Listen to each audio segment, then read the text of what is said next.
they're struggling to afford healthcare. They're struggling to afford housing. They're struggling to get food in their grocery carts. And we see billions of dollars freely get spent on death.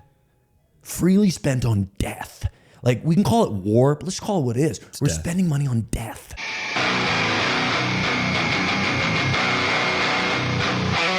What's up, guys? Welcome back to another episode of the Ian Wendt Show. I have another very special guest, Mr. Zach Loft. What's up, brother? In the house. How you doing? I'm good, man. All the way from Delaware. Yes, sir. The mystical land. Yeah, thanks for coming out. Came out with Pops. Yes. AKA your older brother. Don't pump his ego up too much. Dude, that is actually pretty crazy, though. So he said he was, what, 52? 54. 54, yeah. And you're 32. 32. And you guys legitimately could pass as brothers, which is crazy. Until you said that, I didn't think about it, but then I was like, oh, yeah. He's got a few more grays than I do. Yeah, I mean, yeah. We caught my first gray. My wife caught my first gray, though, the other week. No, I've been catching them all. Dude, I have a lot now. Yeah? Oh, yeah. I side can of tell. my side here. I get some stragglers in the beard. Yeah, like it's... How does the gray mesh with the red hair? It's white. Oh, so you get white hair. Yeah, oh, yeah. I'm gonna be a white Santa Claus. I'm gonna be a Santa Claus. Yeah. Okay. Yeah. So That's kind of dope, though. yeah, I mean, it's fun. Honestly, I'd rather be white than gray. A full head of white hair is fire. For sure. Yeah, full head of white hair is absolutely fire. That's the Irish in me, you know? Yeah. But yeah, man, thanks for coming. And you and I don't even remember when you and I connected. We connected just a little while ago, and it's been pretty quick that, we just feel like became good internet buddies. And then, of course, like everybody else, you meet in person. It's like you've known them forever. Exactly. It's been super chill. Got you some good pizza. Some of the best pizza, dude. I told you. Who knew some of the best pizza was in Idaho? I'm saying, man, like, and there wasn't a single potato on it. Yeah. We do have a potato pizza though. I'm not gonna try that one. But no, dude, I tell all my guests. So I take all of my guests to that pizza place. Yeah. And every single time I say the same thing, like, this is some of the best pizza you're ever gonna have, and they're like, man, you're really selling this. You're in Idaho, dude. Was I right? Or was I right? Really good. It's really freaking good, pizza. man. But okay, so let's just jump into this right now, because while you and I were streaming last night for 3 hours or something like that. Yeah, past midnight. Yesterday I made an interesting post. I'll just pull it up here. I mean, you could pull it up on yours if you want, Joe. You could pull it up on the screen if you want, but not necessary. I mean, I could just pull it up. Let's see. I'm just gonna pull it up on my phone and I'll read it, and then you can, if you want to overlay it later, maybe. On my Instagram. But yeah, so it's I posted this at, well, let's see. I guess it was 12 hours before we officially struck Iran. So So that would have been, so what time? So what time would that have been? That was like the strike happened at like 11:30ish last night. I thought it happened at time. midnight. Our time, yeah. Yeah. Okay. Yeah. So we're in mountain time. So it's probably so it's probably sometime in the afternoon. So I posted last 24 hours, the USS Gerald R. Ford arrived in Israel. Yep, there it is. That black post with the white text. The USS Abraham Lincoln is currently conducting underway replenishment roughly 530 miles from Iran, loading munitions and fuel to sustain combat operations. Satellite imagery shows 4 F-22 Raptors on the active runway at Avda Air Base in Israel. And for those of you that may not know, that is a hot launch posture. And my caption said, "We going to war, bro." Finally gonna stop them from building the nuclear weapons they have been building for decades, bro, but never can seem to get done. But also they're evil and dangerous and a threat to the West, bro, even though we supposedly did this already during Midnight Hammer, bro. But also Bibi and the Zionists say that they must be stopped, bro, so we gotta listen, because look at what happened in Iraq, bro. I swear, bro, it was totally the right thing to do, bro. No more wars. Right, Zach? It's a lot of use of the word bro. It's a lot of bros. I know. A lot of bros. It was definitely on purpose. No more wars, but unless it's Israel. So anyway, hot take.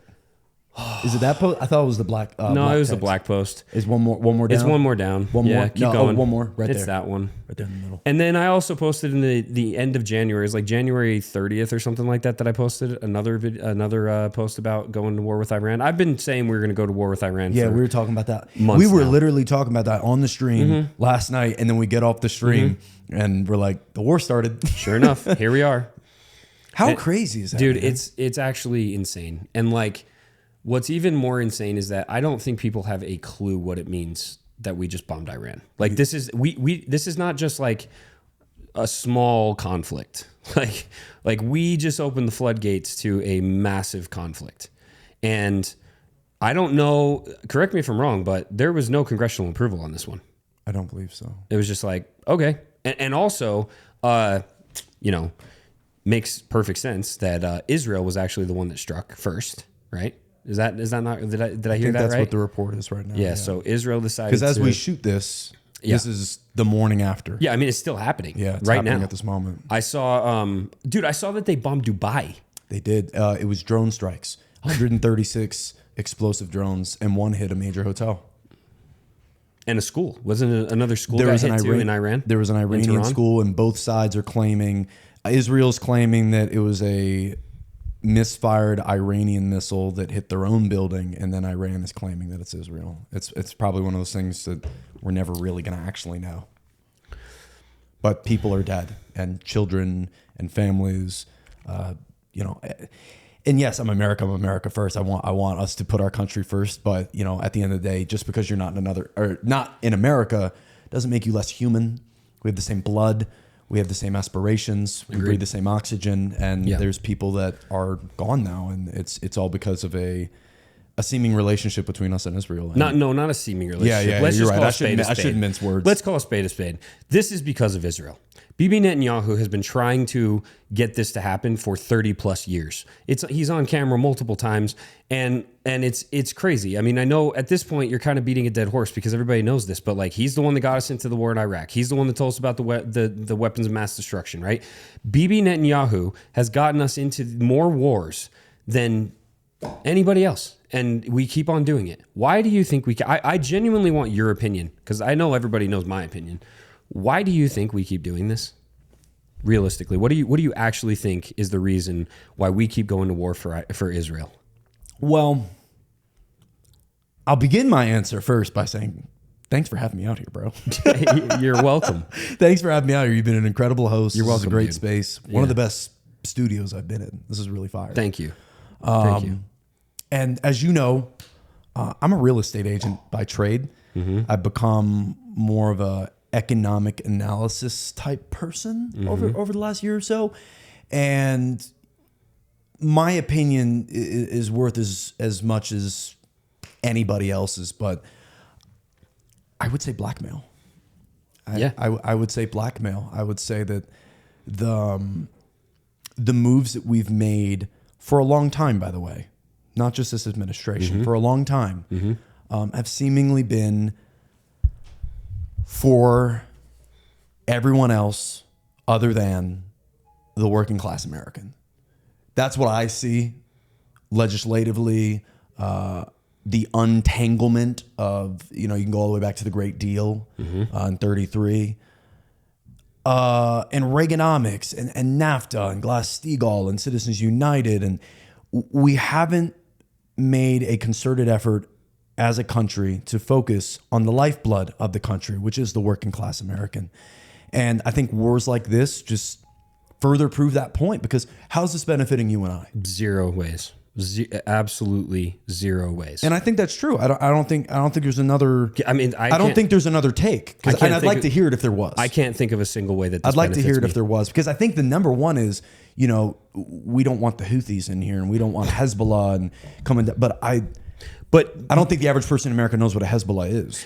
And not only that, at the same time, it's not only like it's so crazy to me, because yes, that's the argument, right? The argument is we are going to war with Iran because they're a threat to the West, just like they're a threat to Israel, blah, blah, blah, blah, blah, right? Bibi Netanyahu's been saying this forever, and Trump just did his address last night, super late at night, and he basically said that too. He said, we can't let these terrorists continue to reign with terror, blah, blah, blah. Okay, but here's the thing. How many potential terrorists did we let into our country over the last 4 years? Fair.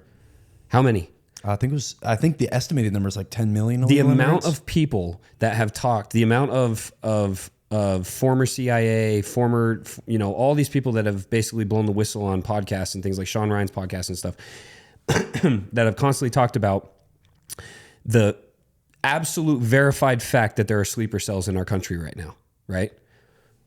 Okay, so when you ask me how does this benefit us, not only does it not benefit us, and not only is the narrative that the big bad scary terrorists across the freaking pond are what we need to actually worry about, it's going to create more of a problem in the United States of America. Because if you don't think that we are going to see sleeper cells be activated here, if you don't think that that's part of what's going on right now, and by the way, you can believe whether that's actual terrorist sleeper cells or if it's just more false flags to continue to push the idea that we need to go even further into war. Right.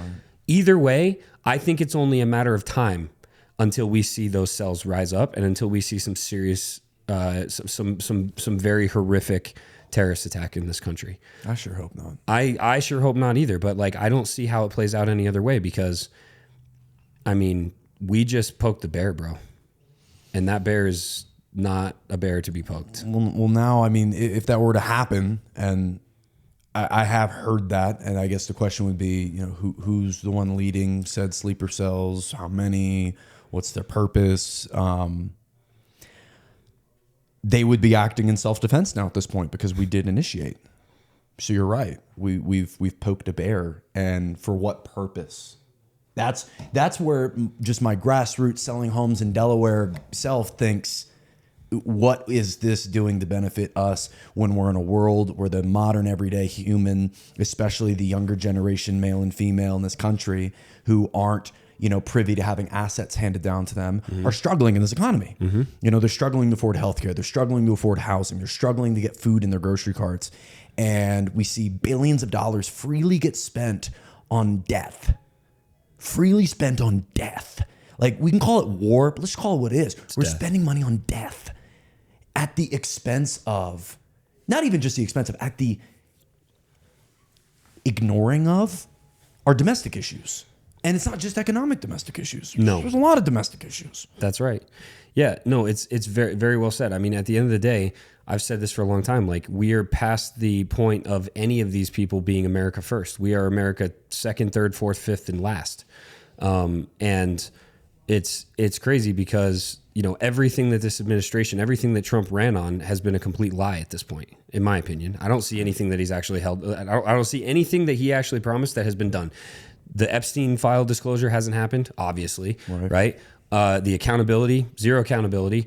They walked back everything about the, you know, even just the dyes in food and stuff that they were talking about. They walked that back. They walked back all the stuff about deporting all the migrants. Like, so many things that were promised have not. Well, the deporting of the migrant side too is also touted as we're going to get the criminals out. Yeah. And then it became the softball coach. Right. And it's like switched really quickly. And it's like this, the amount of promises that have been broken and the amount of America last policy that has been enacted is mind blowing. And so it's like, what do we stand to gain from this? Absolutely nothing. We are going to suffer more from this than anyone else, including Israel, by the way. We are going to, like, our sons and our daughters are going to die. More American lives are going to be taken. And it's just like, dude, at this moment, there could have already been lives lost because I believe 2 different Navy installations have been struck. We don't know yet. I'm sure by the time this has come out, we know. But and I'll bring it even to the housing side. Like, when he started campaigning over the summer, one thing he pledged was, I'm going to make America more affordable again. Yeah, I don't know about you, but definitely doesn't seem more affordable. And statistically, it's not. Statistically, it's not. You know, and there's so much nuance in this conversation because when you talk about prices, I hate that every president has campaigned on lowering prices when deflation isn't possible without depression. Explain that. Deflation is the opposite of inflation, as we know. And inflation, as we know, has been a very pertinent subject, you know, and when we see these numbers, like, I'll give an example for someone just listening. We get the number from the Bureau of Labor and Statistics, which is a government entity, or at least government funded. About 5,000 economists get together and they conduct surveys and they examine data to show, okay, this tomato, how much is this tomato right now? Okay, last year, how much was the tomato? Okay, that's 2.8% higher. And they do that for about 30,000 items. They weight it, like, for example, shelter, I believe, is anywhere between a quarter and a third of the entire weighting. And then they give you the CPI index, which is the consumer price index, which is that headline inflation that we hear about. Right. And when we hear inflation at 2.5%, that means overall these basket of goods they're tracking are 2.5% more than they were last year. Mm-hmm. That number will never be negative, right? Mm-hmm. And I don't think people really truly grasp that. The prices we're paying at the grocery store, the prices we're paying to healthcare, the prices we're paying to fix our car, get a new set of tires, aren't coming down because they can't. Yeah, most people don't realize that. They can't, and yet we see every president campaign talking about how it's going to happen. Yes. Yeah. And they're promoting something called deflation, which, by the way, is one of the core reasons why Japan went through its 2 silent decades post-93 crash. Mm-hmm. Deflation. Deflation is an atrocious, reeking monster on an economy. Because you have to think about a place where prices can go down and companies are willing to put their prices down so severely and for such a long period of time. Think about the buying power of an American mm-hmm. being so low for so long that companies are willing to start eating into their profits. Yeah. It would have to be bad. And there is a theory that, maybe that's where we're trying to go. So we can flip into stable coins and we can get into crypto-backed, just whatever, blockchain, whatever. I don't know. I think the Mar-a-Lago Accord bringing that up, the weakening of the dollar, issue that in, that's a real thing. But housing was one of the main core promises around making America more affordable again. Right. And he made 5 distinct promises around it. He said that he was going to increase the total supply of homes. He said he was going to lower red tape and cut regulatory costs for builders to be able to build more. He said he was going to, quote unquote, remove unaffordability from the housing market. I don't even know what that means. Yeah, what does that mean? He said mortgages. We're going to get mortgage rates lower. A lot of people can't get in a home right now because 6%, high 5% rates. And the last one, he was going to prepare first-time home buyers.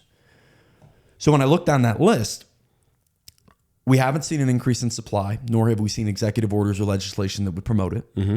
Okay.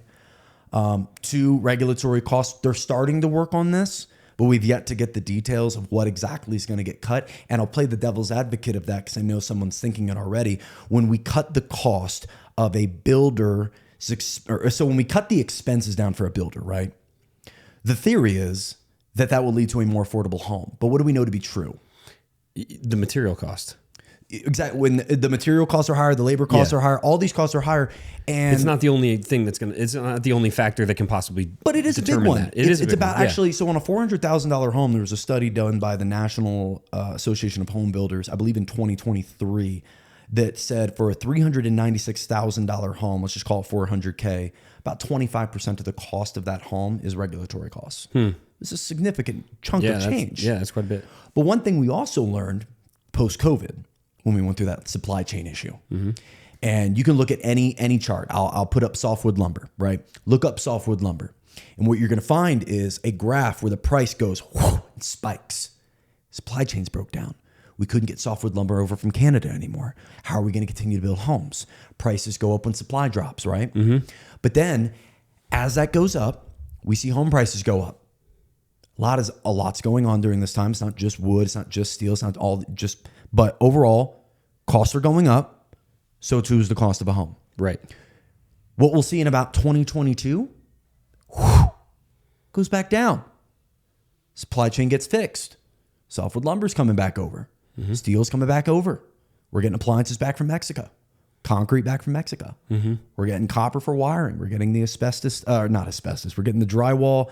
And all these costs combined matter. But what I see is KB Homes, Pulte Homes, DR Horton, all recording record years in 2023. Yeah. Record profits in 2024. So what happened when the costs cut down? When the prices restabilized back to normal? They said, people are buying the 400K home now. Why would we lower it to 350? Yeah. Why would we do why that? would you do that? Yeah. That's a hard pitch in a boardroom. Yeah. That's a really hard pitch in a boardroom. And so when I heard these promises come out, You're like, that's not going to happen. There's no way. And also the president, like going down to the other side, it's like, unemployment or unaffordability is going to go away. I don't know what that means. I don't know what that means. Mortgage rates. I feel like they use words like that on purpose. Like there's so many times where it's like they just throw out these random terms that nobody really understands, and maybe they're not even actual terms, but it's like it sounds really good. Oh, I'll give you a good example. Yeah. All right. So recently, Trump put out an executive order to ban large institutional investors from buying homes. Yeah, I saw that. And this was touted as a big win. Yep. And I'm not saying it's a loss. Right. But let's define what it really is. Large institutional investors own about 600 to 650 single family homes in America. Mm-hmm. All right. It's a large chunk. Yeah. But it's less than 1% of the total housing supply. Of the total homes that they buy, investors buy about 32 to 33% of all homes. Only about 1.2% of that is private equity and Wall Street monsters. Really? A lot is mom and pops. Now, there is the argument that what keeps a private equity firm from going and getting an LLC, being a completely new entity. Right. And they're not factored in as that. Maybe. But I'd also state that this legislation or executive order to kick large institutional investors out wouldn't keep that from happening still. Right. A. And B, there's no forced divestment. And what I mean by that is back to the supply side. Every market, and anyone who doesn't, understand the economy, I'm still learning as I go, I'm not an economist, is based in two things: supply and demand. And demand, yeah. Supply and demand. Yep. Every market is based off supply and demand. Right. And in order to have a price come down, we have to see supply high with buyer demand low. Mm-hmm. Buyer demand's already low, but so is supply. Right. We have about 1.001 million homes especially on the market right now. Right. Yeah. And of that 1.01 million homes on the market, about 50% is new construction. We don't have normal everyday people buying and selling. Why? They have like a 2% rate they got back in 2021. Why are they going to move? Yeah, totally. There's no incentive to move. Right. And so that's for any homeowner at this point. Right. I feel like. And so it makes sense to talk about, let's keep banks from buying homes. So more supply would be available, but they're not buying a lot, and they're not going to be forced to sell what they have. So it's not going to increase the supply. And yes, cutting red tape for builders could create an incentivization for them to build more, but building is a 3-year venture. First, you got to find the land. Yep. Then you got to actually buy it. Then you got to zone it properly. All the permits. Then you got to get the permits and the structural engineers. And you got to get, we're talking really 3 years until the first home is built and someone's moved into it. Right. Right now, we're seeing a dead space in new properties coming to the market. Why? Because about 3 years ago, they were like, things are getting really expensive. Mm-hmm. Like 2023, home prices are up. What does that also mean? Land prices are up. Everybody has to pay these inflated prices. Right. Because construction companies are also paying higher prices for labor. Right. Because cost of living is higher. Right. Cost of materials, shingles, copper for wiring. All these things factor in. And there's a lot of land developers who are just sitting back. Why would I do that right now? There's no incentive. Right. And so if we don't have the supply coming in, it's not being built. It has to come from the people that actually own them. And that's the mom and pop. It's the normal everyday American. And we know that a majority of homeowners between 2020 and 2022 either refied their current mortgage or got a new mortgage and are paying anywhere between $1,000 to $1,600 a month. Yep, that tracks. Right? Yeah. And in most areas now, if you were to go to get a mortgage or try to rent a single family home, you're paying $2,500 a month minimum. So what's the incentive for someone to sell their normal everyday property? Zero. None. Okay. Now, back into the other side, investors. Do you see investors buying mega mansions or affordable homes? Investors? Yeah. Affordable homes. Right. Yeah. So if I were to create a world where I lowered regulatory costs to the point where builders could build, and I created some kind of, just deal that said, you have to build affordable homes. Mm-hmm. You got to build under this price point. It's got to be doable for the normal everyday American. Mm-hmm. All right. What's going to stop an investor from buying those? Nothing. What's going to stop the investor from buying the whole row of townhomes like that in cash, and they're gone? We're seeing that happen everywhere. Yeah. And it's not just BlackRock and Blackstone, which, by the way, BlackRock doesn't physically own any properties. It's Blackstone. Mm-hmm. Steven Schwartzman. Mm-hmm. Blackstone birthed Larry Fink and BlackRock. Yep. Same legs of the same beast. I get it. But we have to call a spade when I see someone making promises around housing when I full well know the mechanisms that are being suggested to make good on the promises you're making don't make sense. Mortgages, the fourth promise. Do you know how we get the mortgage rate? No, explain that. So the mortgage rate is based... it's based on the property value, isn't it? No. Okay. So the Ignore me. mortgage rate, I know nothing about this. No, it's all good, dog. I'm definitely learning more and more about the real estate market and then just the housing market in general. Because I feel like the average American has no clue. Most people have no clue about any of this stuff. And all Americans want is affordable housing. They may not understand the mechanics for how that can happen, but man, when a guy gets on stage and says, "We're gonna make this happen," everybody loves it. You want to believe it. Yeah, I want to believe it. I want affordable homes. I can sell more homes when they're affordable. Capitalistically, I'm very incentivized. Well, and to that point too, there's something you mentioned that's actually really interesting, and even the point where I said that most Americans don't understand the housing market, don't understand the real estate. It's like, if that's what most Americans want, which we know they do, most Americans do want to be able to have an affordable home. Like the American dream, that's what the American dream is, right? So knowing that that's the case, it's very interesting to consider the fact that there's very little out there to educate the American people, the average American person, on the exact thing that they want the most or should want the most or should be going after the most, right? Because this kind of education is not a super common thing. No. And you would think that it would be, but why not? Well, I'll tell you straight up, real estate professionals don't even have that education. The real estate course has nothing to do with housing. Do you think that's coordinated? I don't know if it's coordinated. So the NAR is National Association of Realtors. They're one of the heaviest lobbies in America. And they've had pretty much the same 99-hour course for a while. Now, it doesn't teach you how to sell, which I'm not saying it has to. Learn that yourself. But it doesn't teach us about mortgages. It doesn't teach us about investment strategy. It doesn't teach us how to walk into this fiduciary relationship with somebody buying or selling the most expensive asset that they'll ever come in contact with and how to do it properly. And in your opinion, that's less coordination and more negligence? I think it's more we need to get butts in seats. We need to get people licensed. We can't make it a college course. So as long as you pass this 99-hour course, you're above the age of 18, and you don't have a felony, the least viable product. Go for it. Yeah. And that's why most realtors suck.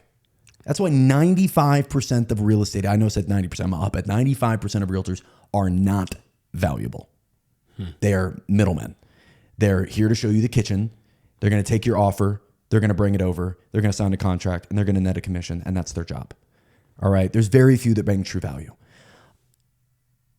And a lot of that comes down to the education of how just the system works, because many don't even understand how the system works.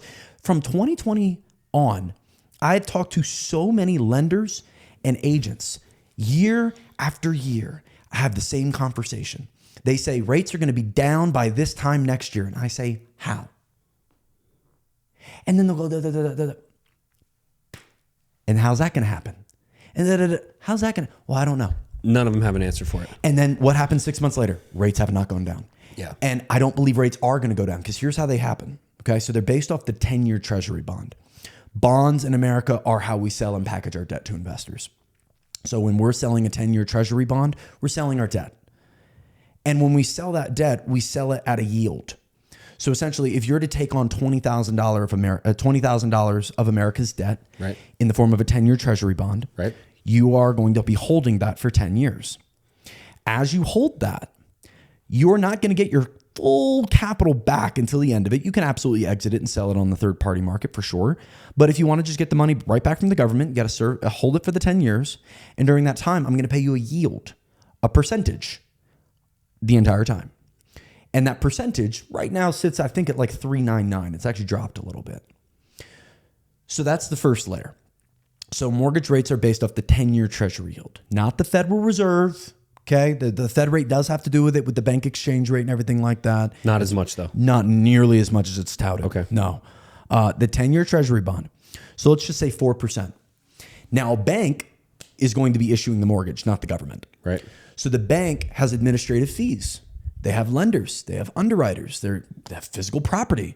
They have legal fees. And so usually you get another 1.5 to 2% added on top of that 10-year treasury. So when the 10-year treasury is at 4%, as it is today, that's why we see 5.5 to 6% mortgage rates. That's how that builds. Okay.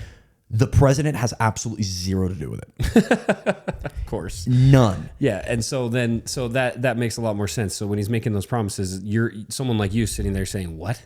Well, because the bond How? market is the most unpartisan way of viewing the status of our economy, because you're essentially looking at what is the level of trust you have in our economy's ability to thrive during this time period. Could be 2 years. And that because that determines whether or not, yeah, okay. Yeah, it could be a 2-year bond. You can even get a 2-week bond. You can get a 3rd-year bond. But what we're seeing in these yields is how much an investor is willing to take for holding it. And if they see inflation coming up, they're going to say, I need a higher yield. My money is going to be disappearing over this 10 years. I need a higher yield. And so if we have a lack of trust in our country's ability to make good on our economic promises, Yeah, serious problem. you see higher yields, as we're seeing right now. And as we see countries selling our bonds, like we see Japan, we see China, 2 of the main 5 holders of our bonds selling. They've always been buyers. Last 2 years, they're beginning to sell. When we see other countries like Japan and others that are now becoming more nationalistic, they don't want to focus in on even having to hold any of our debt or hold any of our assets, which makes sense to me. And you see the world reserve currency, being the dollar, is being fought on a lot of different fronts. Oh, yeah. From those that don't want to be involved in the petrodollar. It's been contested now for years in many, many, many ways. So explain to me, in a world where the dollar is weakening to the point where it is going to die within our lifetime, probably a lot sooner than I'm even saying, and we have an economy that's ever inflating, being run by an individual who's just haphazard with policy. You know, tariffs, let's just lay that one out there. Haphazard. We don't know what's going on. As an investor, you're going to demand more for your money. But also, most people don't even understand the whole tariff thing, because for the longest time, everybody, like, not for the longest time, but so many people think that the tariffs are, that they don't understand that we're the ones that paid for the tariffs. Yes. Like, we are the ones that actually end up paying for that. Can I explain how that happens? Please do, yeah. So there's 5 components in a product sale. We have the exporter. They're the ones that are actually creating the product. Yep. Okay, we have the importer. Okay, then we have the wholesaler. Then sometimes it stops there, goes straight from wholesaler to merchandiser, but a lot of times that product or that small component is being bought by somebody else to put into a larger component, like let's say a rim on a tire going into the full car, and then it goes to the merchandiser, right. the 5 layers. Now, the importer pays the tariff. It's paid at border. It's paid. The customs sheet actually has it right on that. You label the category of the product that's coming in, and you pay your tariff right then. Now, these companies then are buying it, the wholesale companies, from the importers are paying a higher price. So then, little by little, what does the merchandiser do, or the wholesaler do? Raise the price. They're going to raise the price to the merchandiser. And then as the merchandiser receives the higher price point, yeah, you see where I'm going. Yep. It bleeds to us. Yeah. Now, of course, there's... I run a clothing company. Like, I know how it works. It's 100% exactly what's happening. There's no way of getting away from it. You have, because it basically puts you in a corner where you have to make a decision of, am I going to raise the prices or am I going to freaking eat it? And it's not, it's... And we can't expect companies to eat it. Again, that's a really hard pitch. No, in a boardroom. everybody expects us to eat it. And the number one goal of a public company in America is to serve its shareholders. We know this from the Dodge v. Ford case of 1919 or 1916, where there was do you know about that one? Refresh my memory. So the Dodge brothers sued. Wait, Henry what year Ford. was this? I believe. Can you pull it up real quick? Is 1916 or 1919? I'm a little dyslexic with my 6s and my 9s. So the Dodge brothers sue Henry Ford. Yes. Why do they sue Henry Ford? Well, the Dodge brothers obviously were in competition with Henry Ford, Dodge and Ford. Right. And 1916 to 1919. That's where I was getting confused. So it was initially started in 1916. That was... So this lawsuit... Was that the...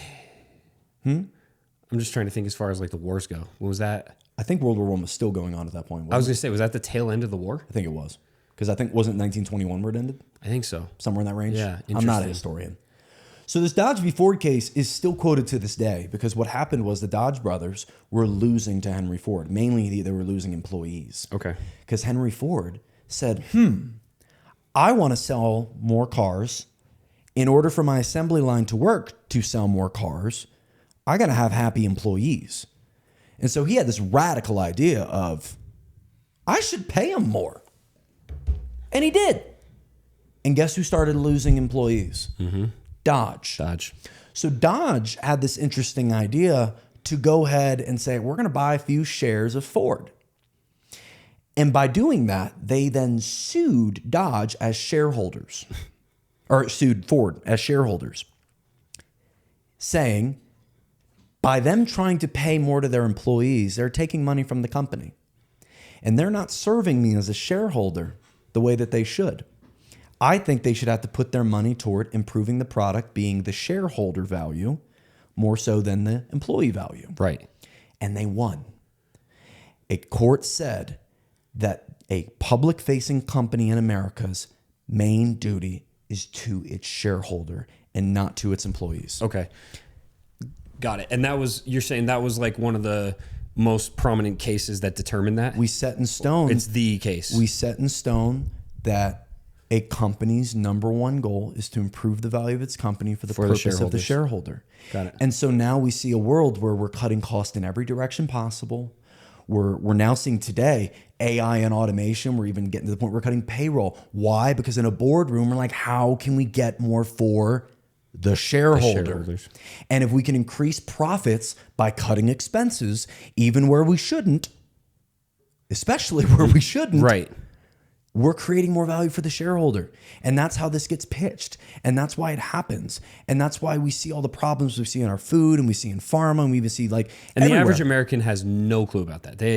There's zero understanding about that. And it's so interesting that a man that, by the way, Henry Ford is not the epitome of empathy. Yeah. He was definitely a ruthless businessman. And by the way, I just looked at the war. So the war ended in 1918. Okay. So this is it's right in the middle of it. So this is it. Well, when did it start, I guess? So it started 19. I want to say. I'm not even going to guess. I'm going to be on record. No. I think it was the 15, 16. I was 14. I was going to say 14. Dang, yeah. I should have said it on record. So yeah, it was. It was the tail end of the war. Yeah. Which I'm trying to think back to when, like, what was going on. It makes. And I don't know if Dodge or Ford were producing anything for that war. A lot of companies did. Ford produced a lot for World War II. Yes.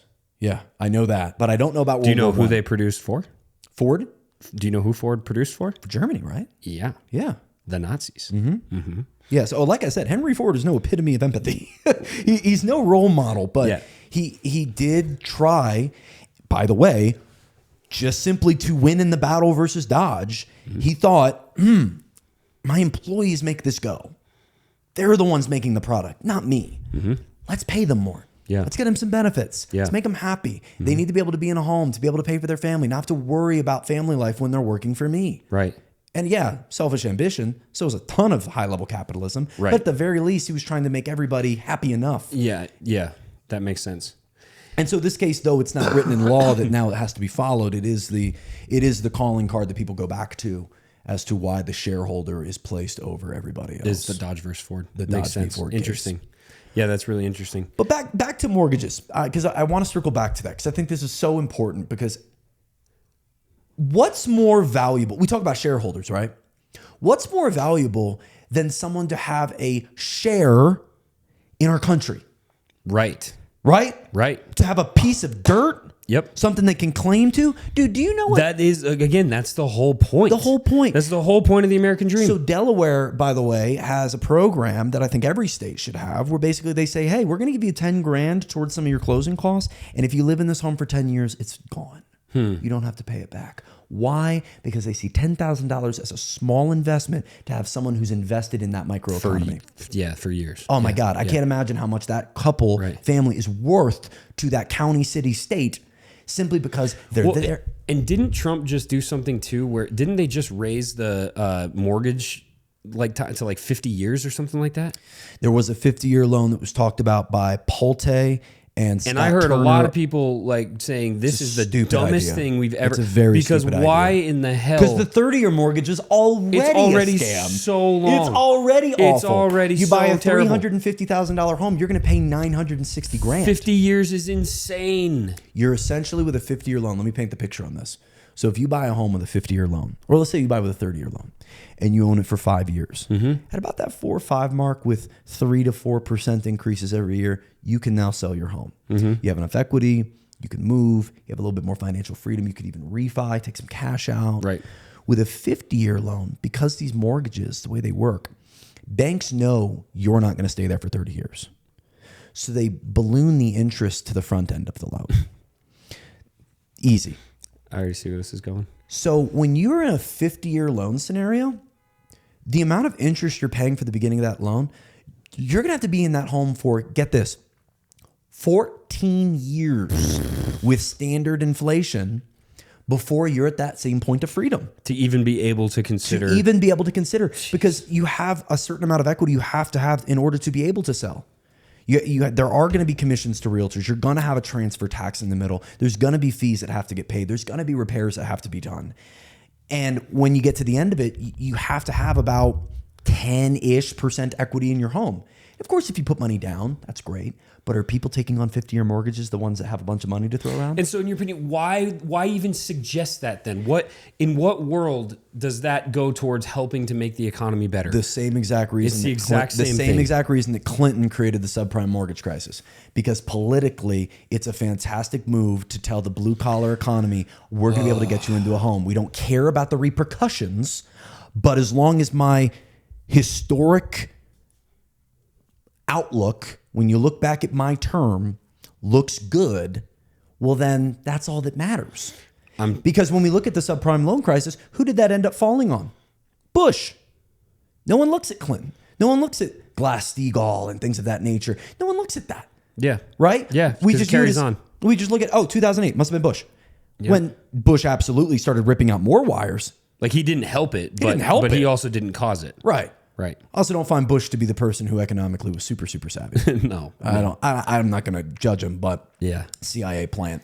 It's just, dude, it's crazy. I mean, these people legitimately do not care about us. That's the thing. It's man. crazy. That's and it sucks. This is going right back to what we started talking about when we started talking about this, was the whole idea of America last, and it's no longer America first. It's like, to me, I don't understand. I will never be able to relate to or understand the people that become loyalists to these politicians, or like any of them. Any of them. I'm not just talking Trump. I'm talking any of them. Anyone who looks at politicians as anything more than a freaking thief at this point, honestly, and just somebody who's working in their own best interest. Like, I don't relate to you, because I'll just paint a simple picture. Okay.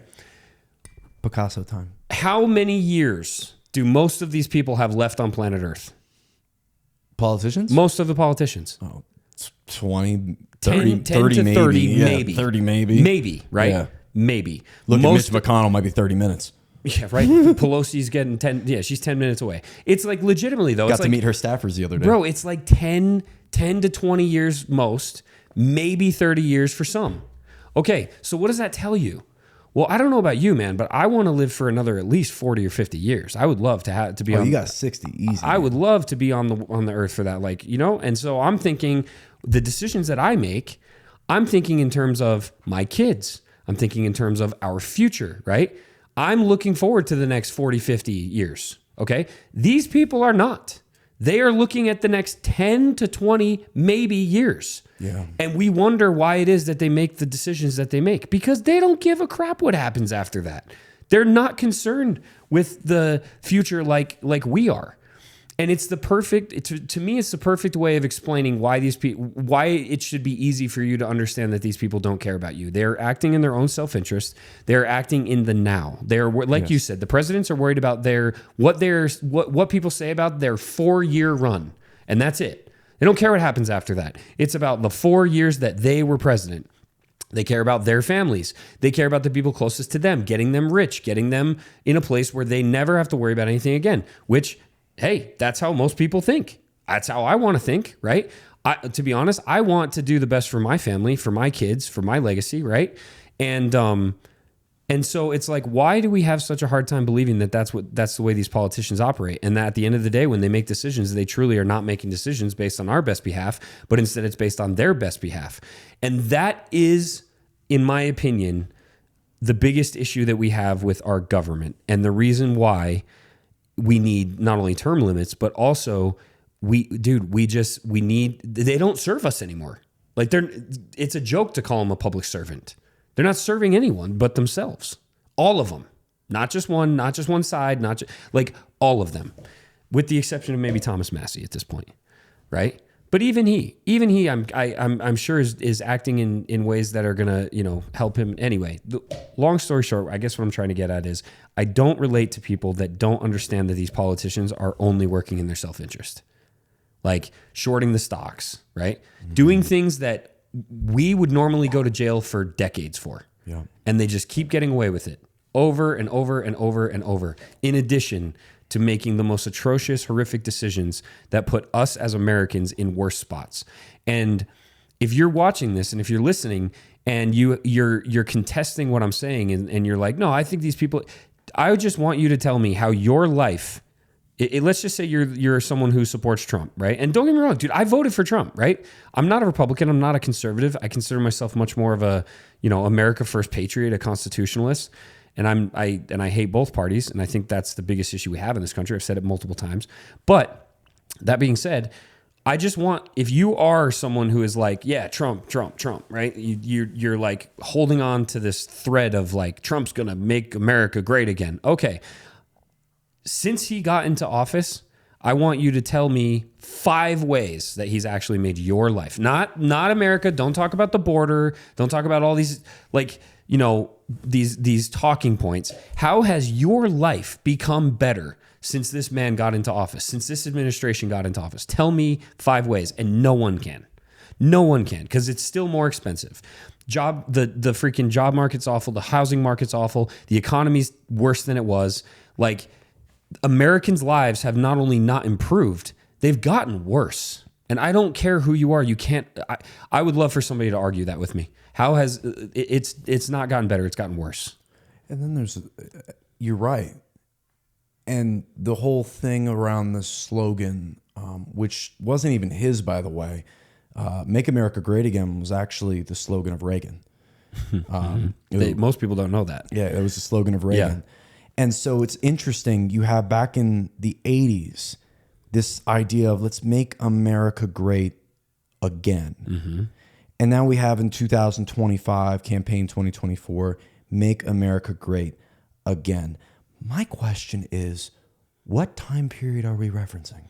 There's a lot of people that ask that question, like, when was America great? Well, yeah, what and by the period? way, I'm not saying that was it before civil rights? Well, and I'm not saying I don't believe that America was great. I do believe that there have been points in times where America has been the shining beacon on the hill or whatever.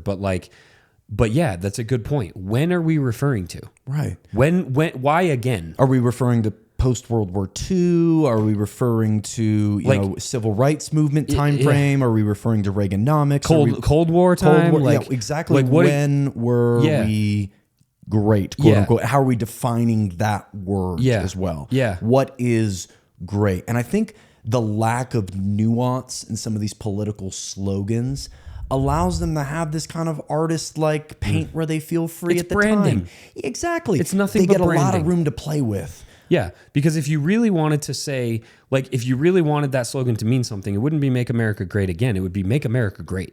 Right. Like, let's just keep it really simple. And make it great. The terms, man.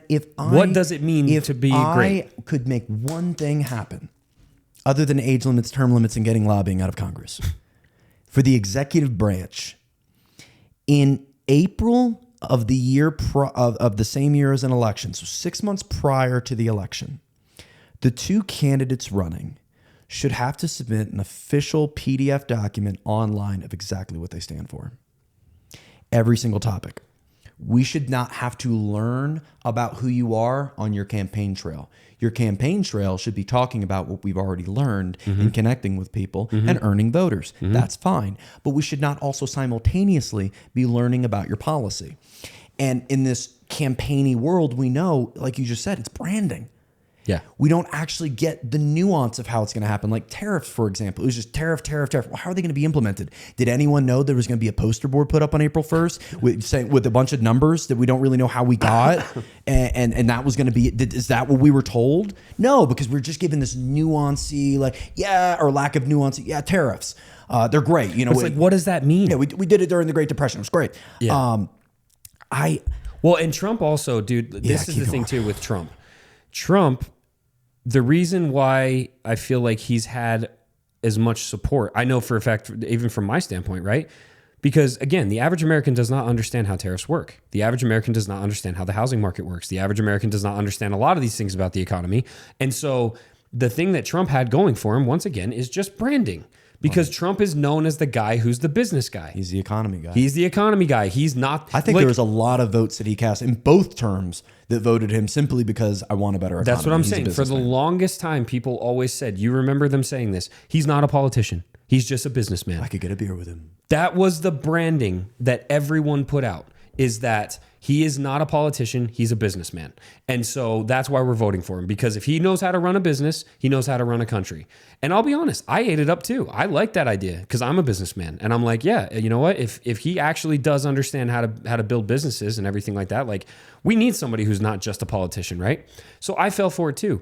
And I'm not even saying that he's not a good businessman, but at the end of the day, it's like, I feel like that's why he's been able to get away with so many of these things, because of that pretext, that branding of he's the businessman. So just trust that he knows what he's doing. Right. All of these average Americans, when they hear the stuff about the tariffs, they're like, no clue how that's going to work, but I'm just going to trust it because he's the businessman.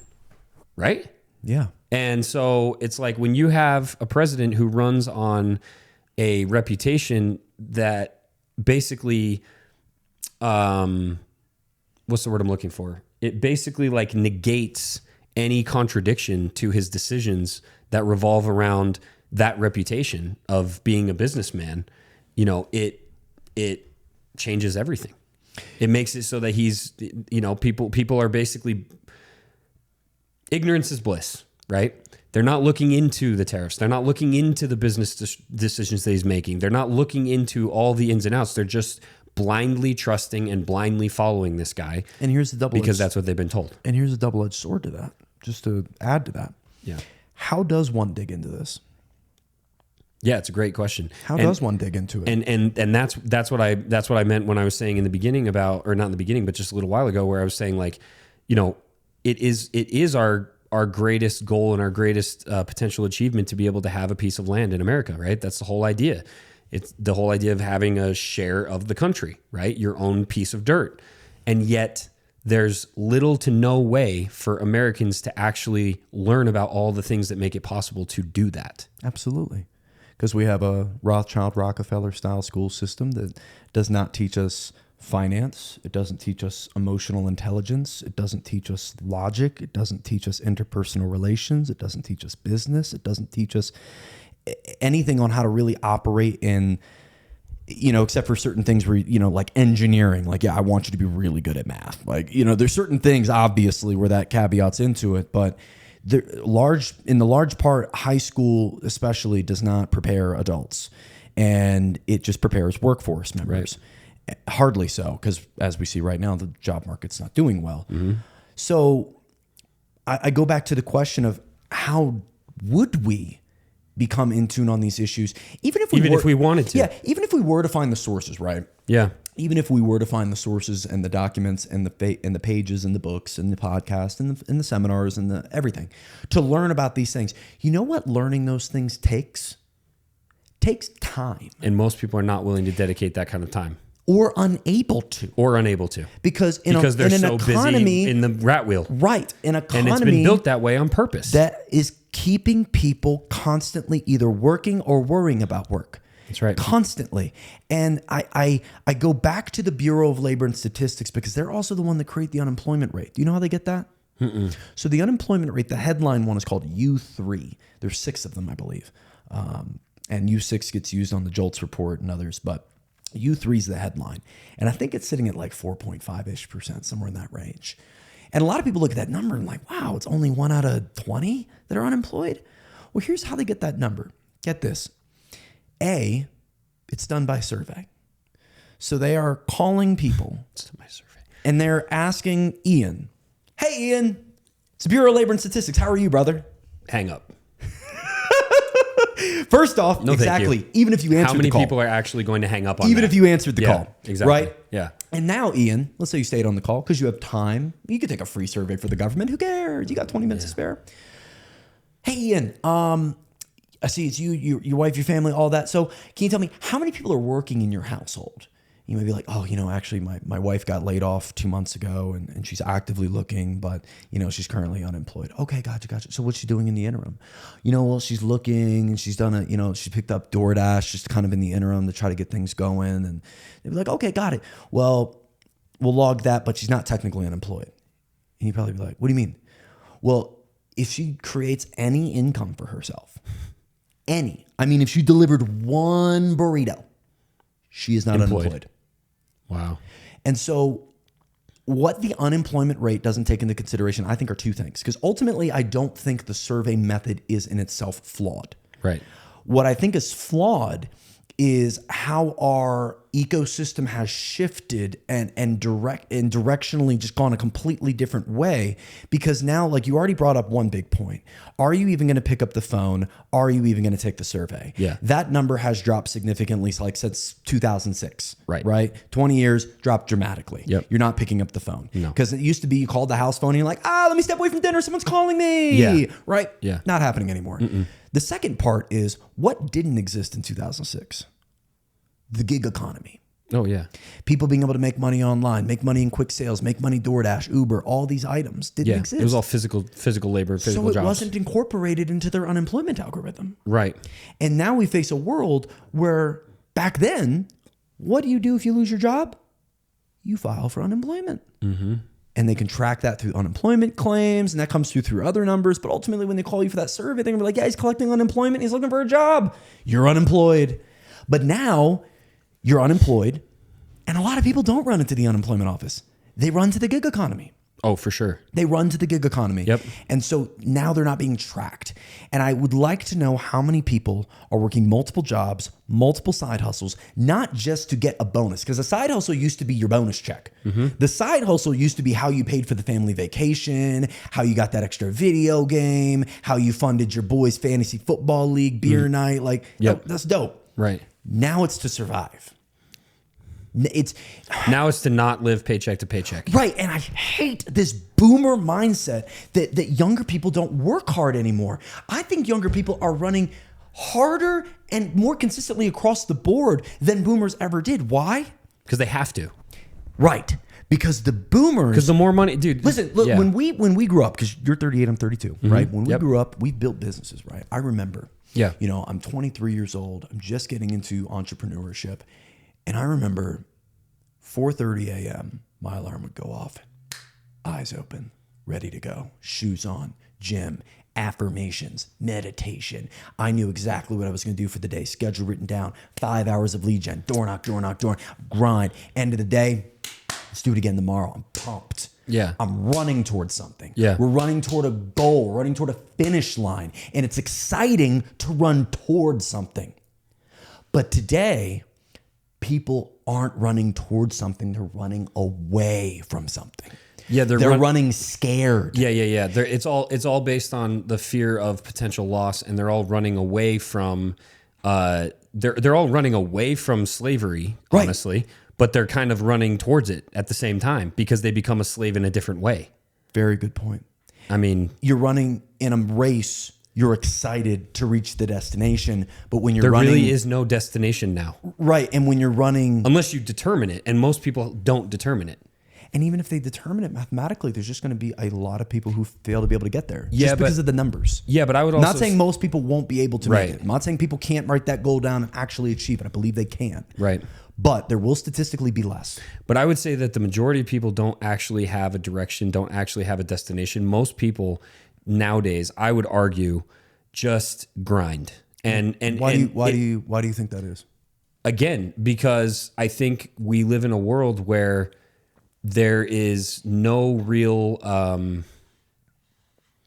don't know. It's like I'm just trying to think of like people that I know in just different situations where I just know that they kind of just exist. They just kind of float. It's like, I have a theory. Figure it out, and you know, whatever comes will come kind of thing. But most people don't sit down and like come up with a vision board and say, okay, you know, 1 year from now, this is what I want to accomplish, and in the next 3 months, I have to do this in order to get closer to that accomplishment. Like you and I have been built into this economy, or built into this system and this environment where we learned all those things, and so those things are important to us, right? And so planning and goals and all that kind of stuff, that's been ingrained into our minds of like, if you don't have those things, Right. you're just running scared.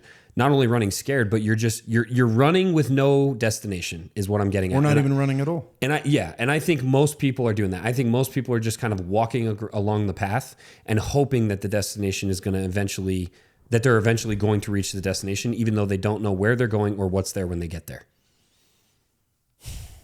And that's a really bleak outlook, but I think it is the reality, which is why people are also so willing to just outsource their sovereignty. We talked a lot about this on my last podcast with Ryan Mickler. We talked about how people are basically outsourcing like every single type of sovereignty, whether it's through technology, through their phones, through this, through that, you know, call DoorDash because I don't feel like getting in my car and driving to this place to get food. I'm just going to have somebody else bring it to me. Or cooking. You know, cooking. Yeah. I don't know the answer to this, so I'm just immediately going to ask ChatGPT. Like so much of the things that make us free and give us the ability to learn and grow, we have given up to something.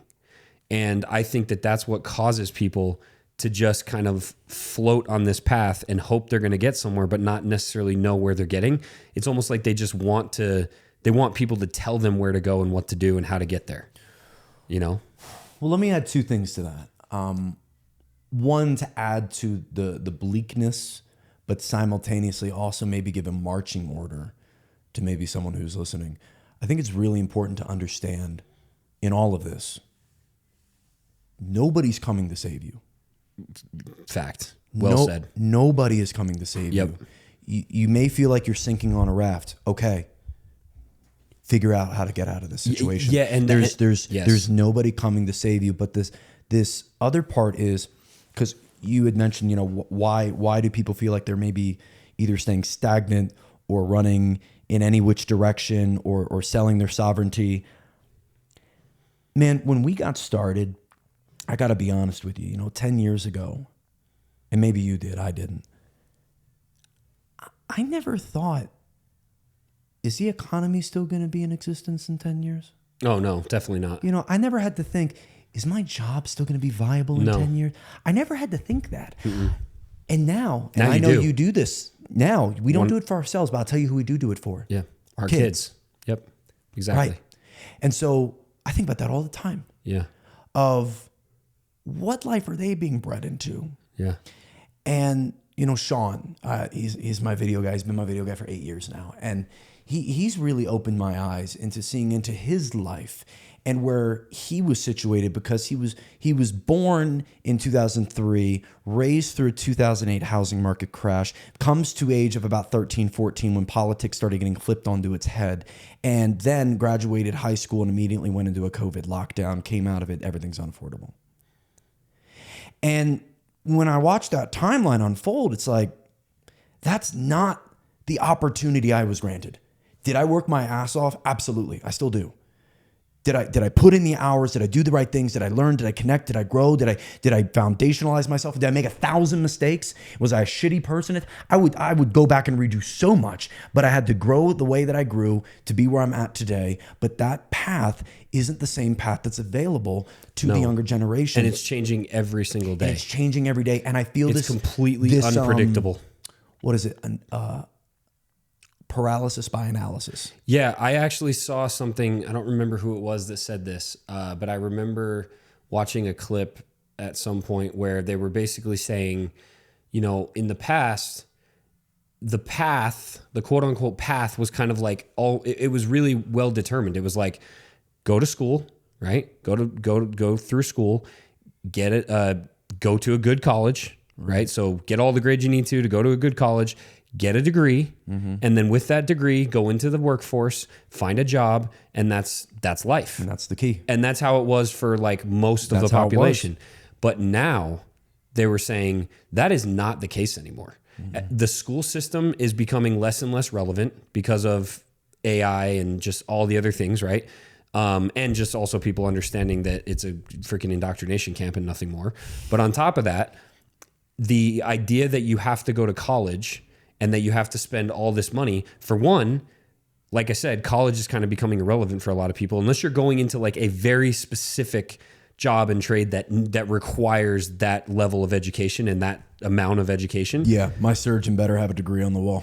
Yeah, and on top of that, it's the money too. People are like, I can't afford to freaking go to college. I can't afford to pay that much. Like $40,000, $50,000 a semester for some of these schools. Like, no way. And then a lot of these kids are also thinking, well, then I'm gonna have to go into debt for the rest of my life. And some of them do, right? Some of them are still paying off their, so much of what we're dealing with now is so uncertain. And it's like the economy's changing every single day. It's not even like it changes every week or every month or whatever. It's like it's every single day. Something is changing about where our future is headed.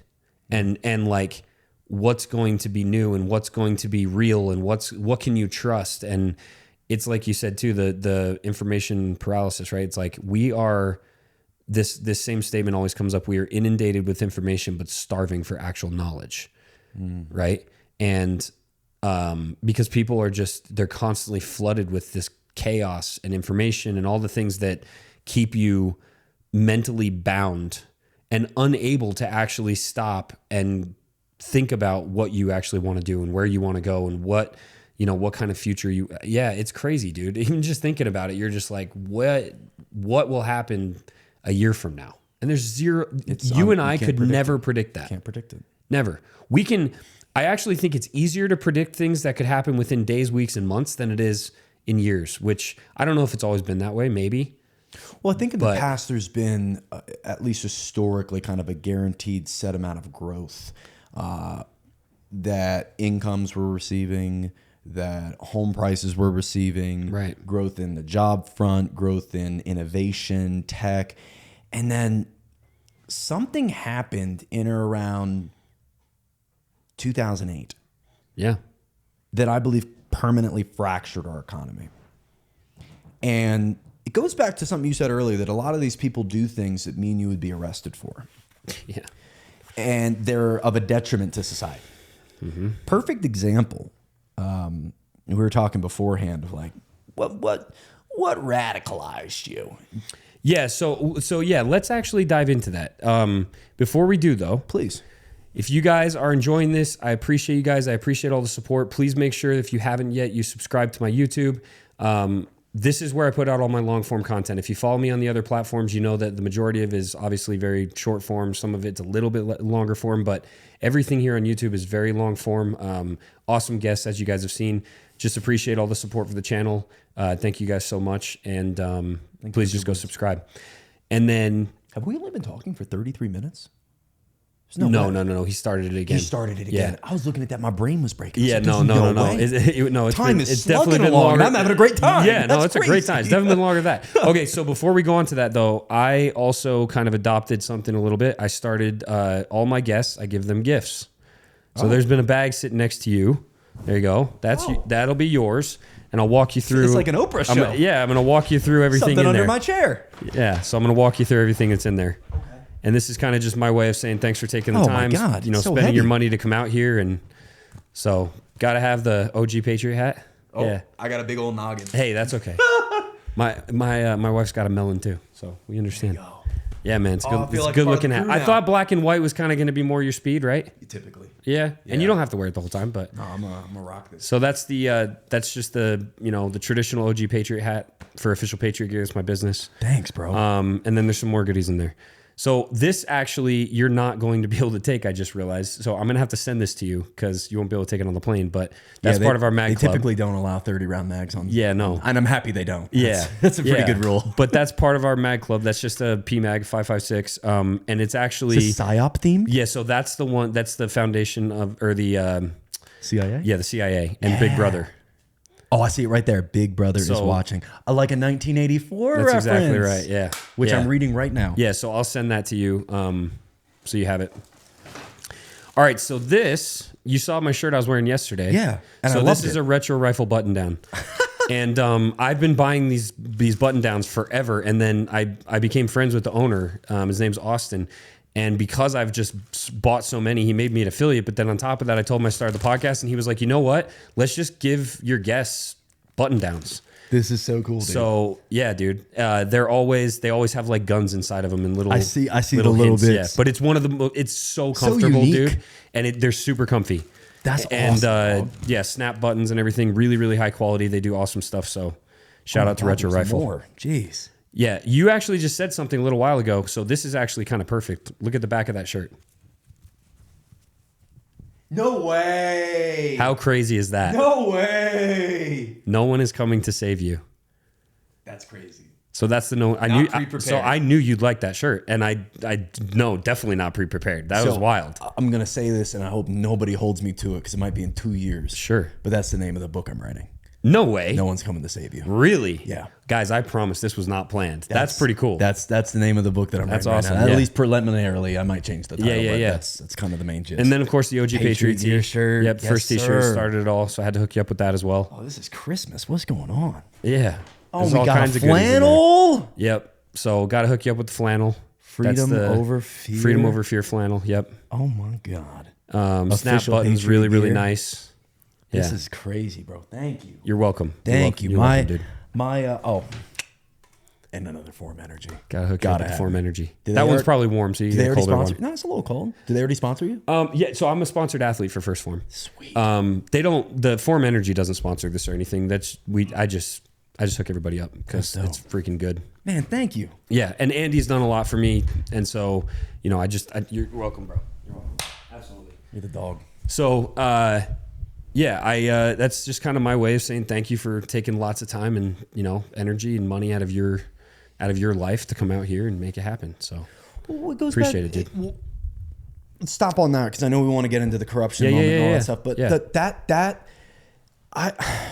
I'm a big woo-woo guy, right? Like energy, manifestation, speak it into existence. We're all energy. We're spiritual beings having a human experience. Back to being more woo-woo, to be honest. Absolutely. There's so many times where I'm like, I listen to other people that are quote-unquote woo-woo, and it's like, yeah, they're onto something. Right. And, I love myself some Dr. Joe Dispenza. And yeah, dude. Yeah. He's He kooky, but Becoming then Supernatural. Yeah. Didn't he write that? Yep. Yeah. That's a great book. He's a beast. He is a beast. He's a kook, but he's a beast. Yeah, he's a kook, but he's a beast. But for he's sure. okay with being a kook because he's like, I know what I'm talking about. Have you read that book though? I have not read his book. It's an I do a lot of his incredible meditations. Book. That's an incredible book. Becoming Supernatural by Dispenza, right? That's how he says this. Dispenza. Yeah, it's a great book. He talks like this when he does his meditations.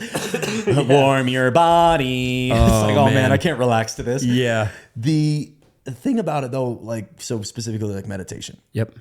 And I don't want to sound like egotistical when I say this, but I spend a lot of time in my brain. Yeah.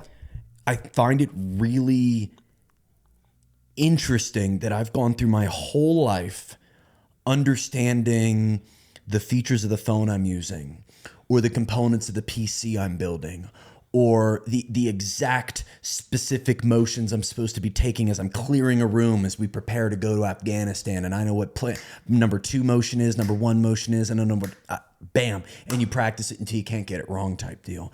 And we understand these components of things that matter to us, but then we don't even really understand ourselves. We never really get into the components or features of this 9-pound meat computer that sits between our ears that we're never going to see. And if you're seeing it, guess what? You're probably dead.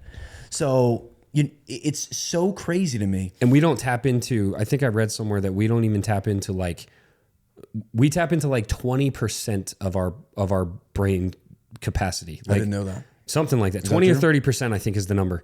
It's there's a guy named Daniel Amen. He's a really famous not mentalist, but Isn't that a magician? no, he's a brain specialist or whatever. Neuroscientist, and he talks about how we don't tap into even a small fraction of what we're actually capable of. And I feel like you see that stuff sometimes. Like, dude, I'll just give you a perfect example. That you talk about or everybody talks about how like pain is more in the brain than it is actually like a physical thing, right? Like if you can shut pain off. I mean, I know they correct me if I'm wrong, but they teach you in the military how to basically shut pain off, right? How to not be so focused on the pain. And I look at like things like people who, dude, I just read somewhere that some girl did like a deep dive and she was underwater for 13 minutes. What? Or there was another person that was underwater for like 40 minutes. It's like, how does the human actually do that? I can hold for 2 minutes. I'm pretty proud of that. That's what I'm saying. So the amount of like, I gotta up my game. but God. the amount of like crazy supernatural feats that humans accomplish, we know that that's because of I believe it's because they're tapping into this other section of their brain that most people can't. Because I am a big believer that so much of what we're able to accomplish comes from our mentality, comes from whether or not we actually believe we can do it. I mean, you hear people beating cancer just because they willed it into existence by believing that they were going to do it, right? I know people personally that have done that. What even goes back to not even just the Bible, but so many different spiritual texts. Absolutely. They talk about the faith moves mountains. Yes. If you have the 100% belief that something is to be true, it is. The human mind is capable of far more than I think any of us understand. Absolutely. Any of us. We're such novices at what we're capable of. Yeah. And what I find so interesting about these topics is every time I learn more, I learn I know less. That's well said. Yeah. Right. I stumble upon one new answer and boom, 10 more questions. Especially today. Right. Holy cow. So I love to spend time in my brain just asking questions and diving. And, in 2022, I went through this thing that I think a lot of people would compare to what's known as an ego death. I don't know what to label it, but there is this moment that I think everybody has to go through in their life where they realize, and this is going to sound nihilistic at first, but let me cook. You have to understand how meaningless you are. Oh, absolutely. Right? Yeah. I'll give an example. I've always been a lean forward kind of guy, right? Lean forward into life. I need to grip life by the horns. I need to get my own. And, when you get a little piece of it and you realize, oh, I did it. I need it more. And I need to prove it to myself, and I need to prove it to others, and I need to make sure I'm gratified, and I need to make sure I'm solving these problems day to day in the moment, when in reality, a lot of that leaning in is to prove something to someone else or to an inner child of myself. Absolutely. And so I began through meditations and I even went through like the gateway tapes of the CIA, of detaching from myself and realizing life isn't leaning in, it's leaning back. It's surrendering. This life is meant for you to thrive. This place is meant, it's rigged in your favor. And we convince ourselves that we are the ones that have to get it. When in all reality, dog, if me and you disappeared off the earth tomorrow, it's still going to rotate. I just flew in here. One thing that I'm always confounded by are airports. I know everybody has like that thing. Like I know like my dad said one day, he's like, we're driving over a bridge. He's like, there's so many fish down below us. I can't imagine how many fish there are. And I was like, that's crazy. I hadn't thought about that. You're right. There's tons of fish. There's tons of fish. There's like probably 10,000 fish down there. You know what? There's a lot of birds in the sky too, man. They all work for the bourgeoisie. That's such a dad thing. It's such a dad thing. Oh, that's so funny. I love dad. Oh, these fish. But I go to the airport, man, and the components of an airport just absolutely mesmerize me. Between the staff at the front and the person who's pushing the older gentleman in the wheelchair and the people working at the gate, ensuring things go off on time, and the flight crew arriving, and the pilot being scheduled, and who's scheduling their hotel where they're going and making sure they're going to end up in the right place. And you have thousands of flights moving all across the country, intercommunicating with other airports all over the world, all doing the same thing. Yeah. These insane interconnected systems that when I look at it, I'm overwhelmed by. And I look at even the people walking through it, realizing every single one of these people has a life, has problems, has things they love, things they hate, things they believe in, that I can't conceptualize. But yet, this world that we live in is so much more far complex, but it works anyway. Yeah. And I find solace and peace in now surrendering and allowing life to do what it's supposed to do. And in that moment, that was really the moment for me where I started to lean into this kind of concept. How do you surrender, though? It's a great question. Because it's really easy to say like that's, but like what does that actually mean? And before you answer that, keep that in mind. But before you answer that, I want to ask you another question really quick. So I love that idea of surrendering, but like in your opinion, or maybe even just you specifically, like how do you surrender? Because I thought you said you had another question first. Oh, yes. So I'd happily answer that as best as I can. Let me remember what I was going to ask though. So what were we talking about before that? Because I forgot what the other question was. Well, we're talking about, I think you wanted to get into like the corruption, and I was talking about, mental No, it was before. Fortitude, meditation, Joe Dispenza. No. It was right before we talked about, it was right before you started talking about surrendering. Okay. Oh, I do remember now. There we go. Do you ever find yourself, because I find myself doing this all the time, and I'm wondering if you or anybody that's listening and watching right now does this too, because I do it all the time. Like I am me and I have a life and I have like I, this is going to sound so weird. I'm trying to figure out how to even put this in words.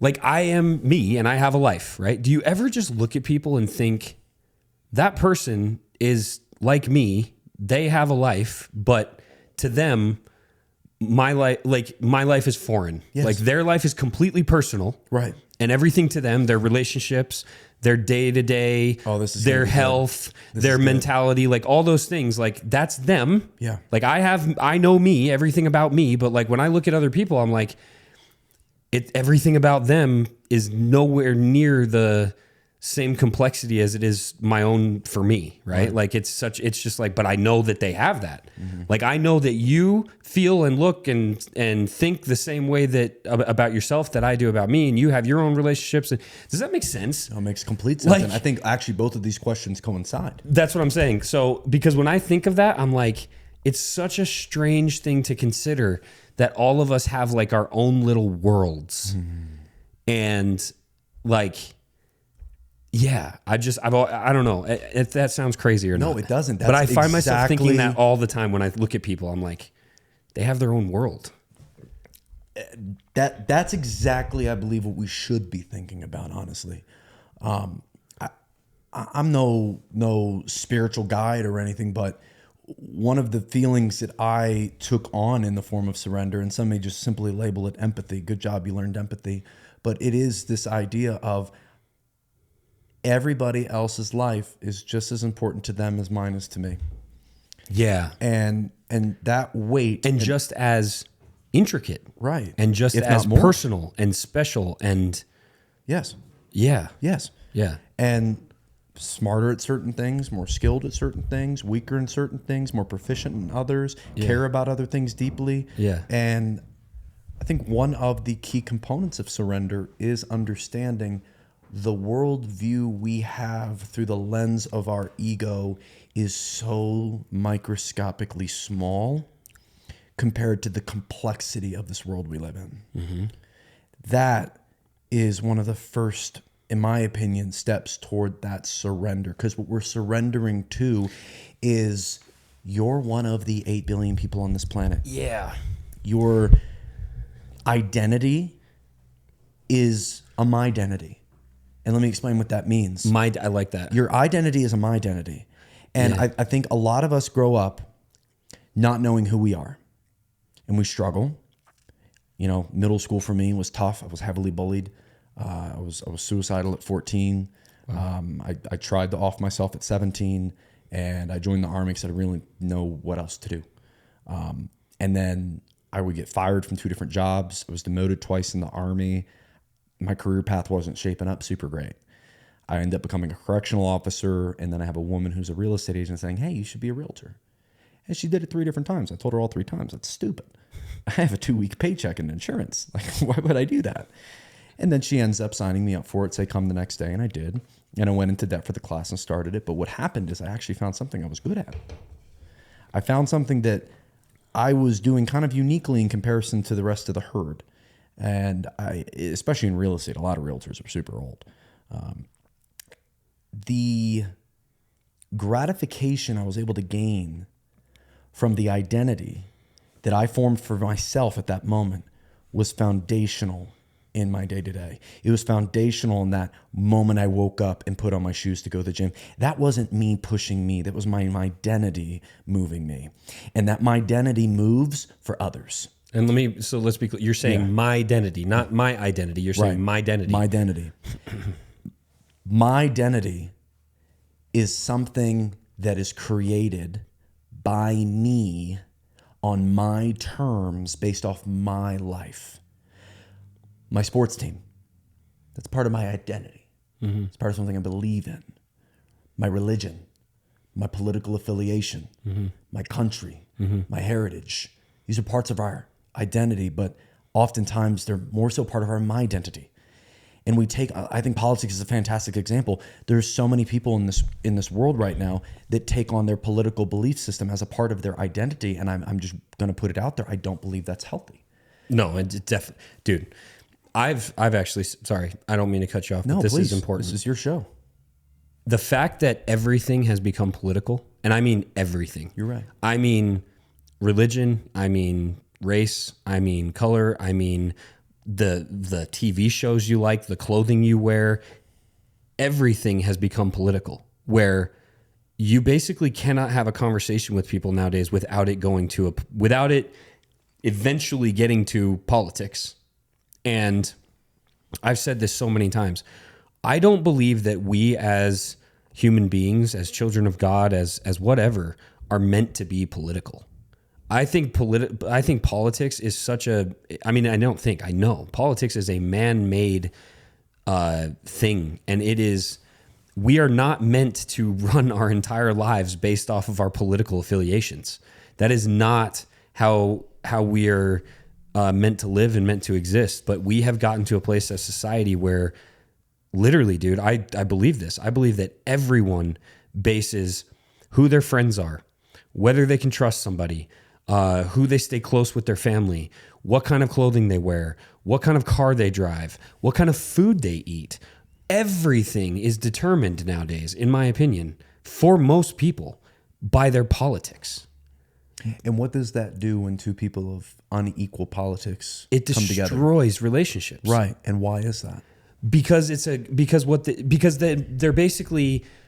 they're judging the way that somebody else sees their world based on the way that they see their own world. Right.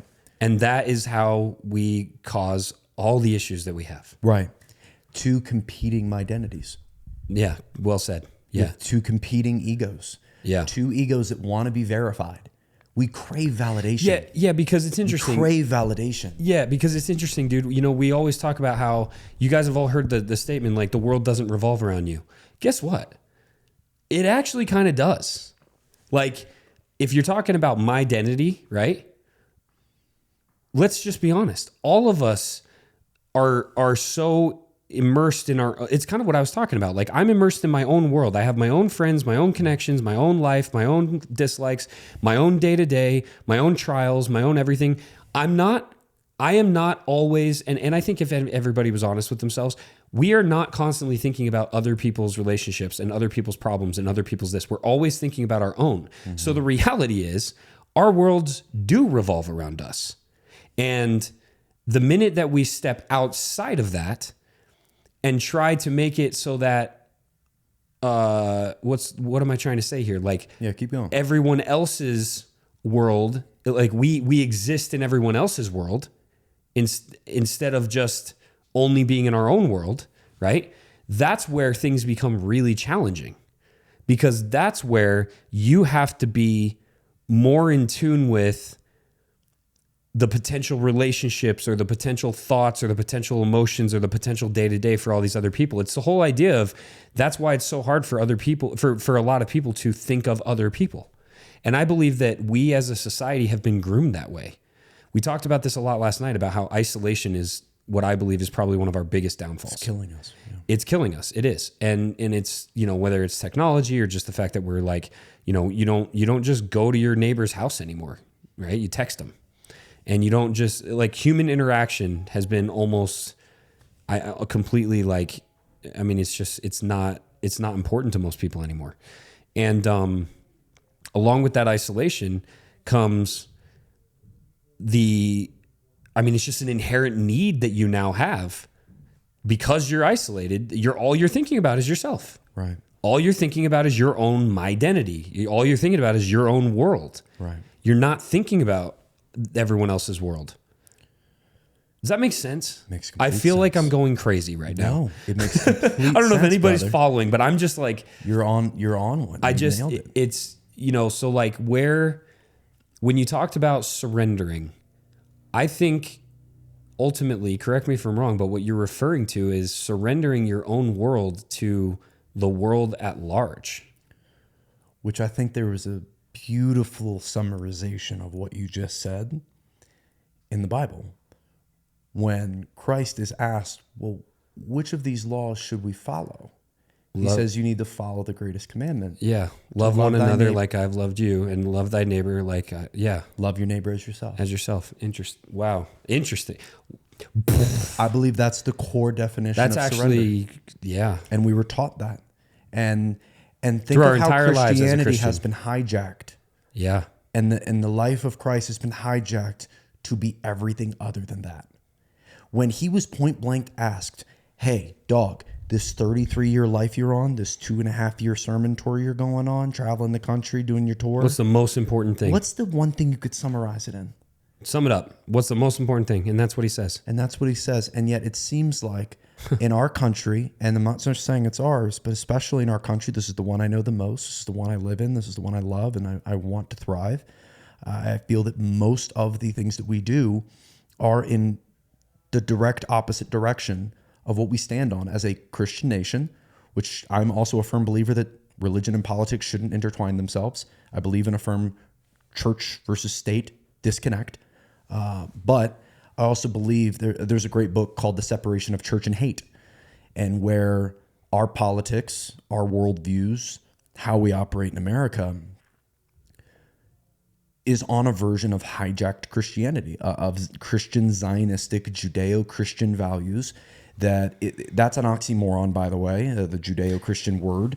And you bring up a really interesting point, because Judeo-Christianity, the whole idea, the fallacy of Judeo-Christianity is everything that is the opposite of what we are talking about. Yep. It is the opposite of loving one another as you, yeah. And he doesn't even say, and I find it interesting, he Because doesn't it's the say to love you more than I love me. No. He just says to treat you exactly like I would treat me. Because, I wouldn't lie or want to be lied to. I wouldn't want to be murdered. I wouldn't want to be cheated But the on. idea behind Judeo-Christianity is that we are less than the people. That's actually wild to think about, because it's not only that it goes against everything that Jesus Christ taught, which is, let's be honest, like Jesus Christ is the center of Christianity, 100% not the center of Judaism. The definition of Christian is follower of Christ. And Jesus Christ is the enemy of Judaism. And when Yes. you consider Judeo-Christianity, the false ideology of Judeo-Christianity is literally that we have to treat another group as superior to ourselves, not like, superior. And that is not what Jesus Christ taught. No. Jesus Christ taught that we have to treat everyone like we treat ourselves, not that they're better or worse. he taught equality, not supremacy. Right. And yet the exact ideology that we are supposed to believe is the greatest ally to Christians and to Christian ideology is supremacy versus equality. That's wild.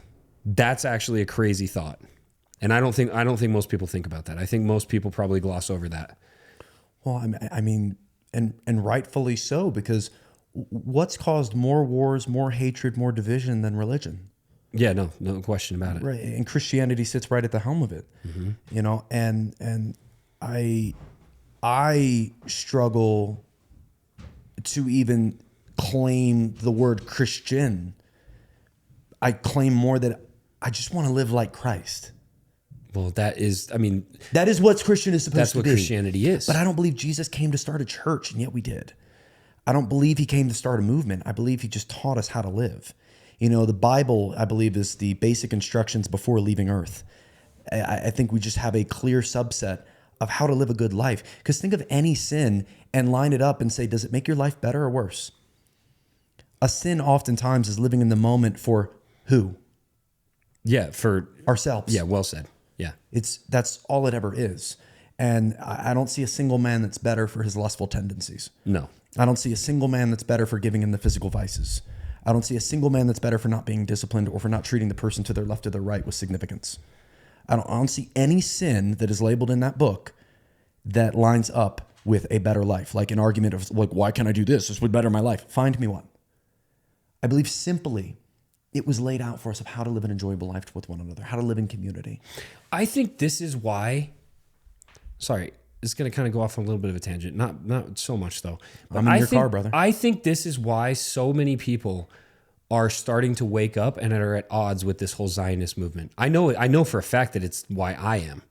Because as everything we've been talking about, as a Christian and as somebody who understands the importance of the human condition and having agency and being able to make a choice to follow Christ or not, and to have consequences and to have repentance and to be saved by Jesus Christ through his atonement. As somebody who understands those things, the idea of Zionism goes completely against that because it takes away the ability for another people to make a choice solely because the people that are taking their ability to make a choice away believe that they're better than them.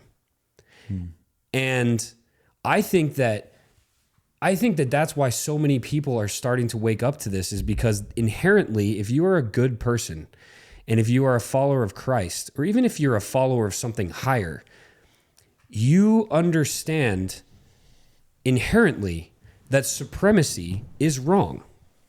That believing that you're better than somebody else is wrong. It goes against the human condition. We are not built, like, we shouldn't ever believe that we are better than other people, right? And if that makes sense, I don't know if that makes sense. I think you're stating it correctly. I think the way that people will view it is in subsections rather than the conglomerate, because what you're saying is that no man is better than another, no woman is better than another. No, well, that's how God made us. Correct. We are supposed to be equal and in his image, right? And on a micro level, like, you're going to be better at lifting weights than me in certain areas. Sure. Like, I'm going to be better at basketball. Like, you might be better at math. Well, like, there's going to be things where we are better than each other. Yeah. But in this, again, this complex human existence, we kind of still live in cohesion with each other's strengths and weaknesses. Well, and in Jesus Christ, Jesus Christ said that all the worth of every soul is great, right? The worth of every soul is great, and in the eyes of God. Mm-hmm. And when you consider, for example, what does he say about sinners? Right? One of the biggest pet peeves that I have with like a lot of Christians is the judgmental Christians. It's the ones that like constantly are judging other people based on what they do when they themselves are far from perfect, right? And it's the whole take the mote out of thy own eye before you cast a stone, right? And so, but I think you mixed a few analogies or whatever there. that is. Yeah, sorry. Take the stick out of your eye and then throw a rock. Yeah, you guys know what I'm saying. He that has no sin, cast the first stone. And Take the plank out of your eye before you remove the splinter from your brother's. Right. I'm there. We didn't get a lot of sleep last night. We didn't. But my point is, right, the other thing that Jesus Christ says is love the sinner and hate the sin, right? And he himself healed the sick and the inflicted. And on top of that, he forgave the sinners, right? And so he's the perfect example of balance and the fact that every son and daughter of God is equal in the eyes of God. And so that's why he, like you said, he said the most important thing and the greatest commandment is to do the same, is to love one another or love your brother as thyself. Right. But once again, Zionism and this entire agenda of Judeo-Christianity and this quite frankly cancer that is permeating our society and our if you're Christian, our religion as Christians or our faith it's the opposite of that. It's the literal polar opposite of that. And then at the same time, those people who are part of that polar opposite somehow find a way to say that all of us are supremacists or are evil or are hateful. And here I am sitting in this chair right now saying that I don't believe in any kind of supremacy. I think any kind of supremacy is against what God wants us to believe, right? And yet somehow I'm a white supremacist. It's like, what world do we live in? Anti-Semite. Yeah, I'm an anti-Semite and a white supremacist. I mean, I've been for 5 years, right? Even though that's obviously not the truth. But let me ask you this. It's interesting. Yeah, consider that. What is the truth for you? What is Ian? Who is Ian?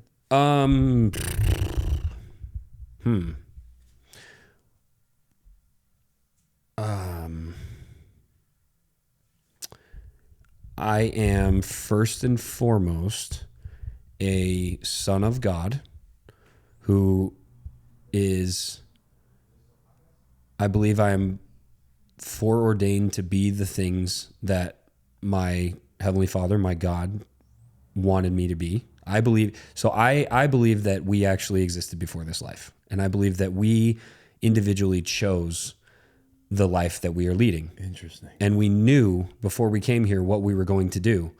And God sent us to each achieve great missions, great achievements. We're all meant for greatness, right?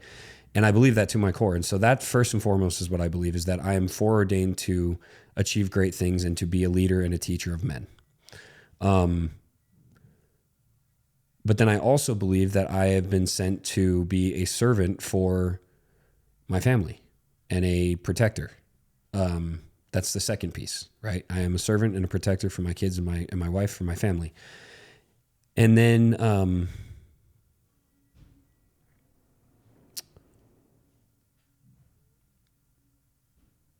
it's a really interesting question. I never really consider that. The last piece I would say is that I feel like I am just meant to learn and grow and progress. I mean, I think our main mission in life, all of us, we've all been sent here with a divine mission to simply progress. What greater ticket to fulfillment than giving or growing? Yeah. Well said. What about you? What's your truth? It's a good question. I'm still unpacking that. I'm still unpacking that. The Mydentity side versus my identity side are still conflicting, and I think till the day that I die it will, because there's a point at which every human life, you get to some sort of point. Like I'll put hunger out there, where if I reach a certain point of hunger, I'm going to value my need for food maybe over somebody else's because I felt so hungry. And it's easy to think about in terms of food, but I think for me, like an appetite for something like attention, or an appetite for validation, or an appetite for promotion, or compliment, or whatever it be, that affirming need, that need for affirmation is an appetite I have gained through the lack of gaining or getting any of that, or at least from my point of view, not getting any of that through my childhood. And if I consistently stay in the Mydentity of fulfilling the needs of a child who would be so damn proud of me right now, right? Like, there was a version of myself that didn't want to be on this planet anymore. And he would be so damn proud that we're here. So the fact that I would chase after pornography to fulfill an instant gratification need isn't the right decision. Or to just seek out a validating comment in a comment section, to seek out a fulfillment of any internal need I have externally isn't where I'm supposed to be going, because what I'm supposed to be doing is supposed to be staying so internal that I'm able to put my mask on first.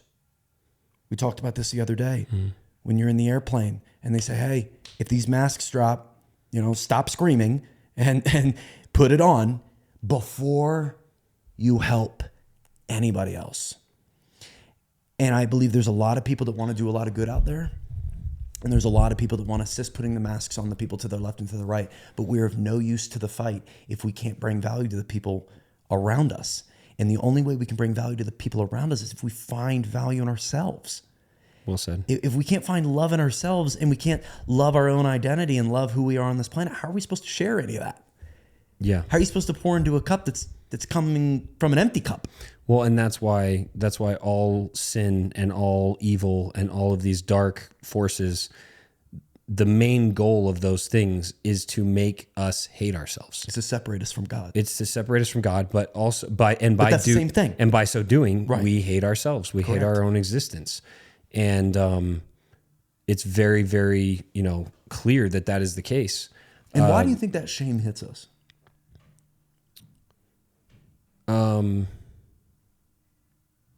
The shame from sin, you mean? Yeah. Because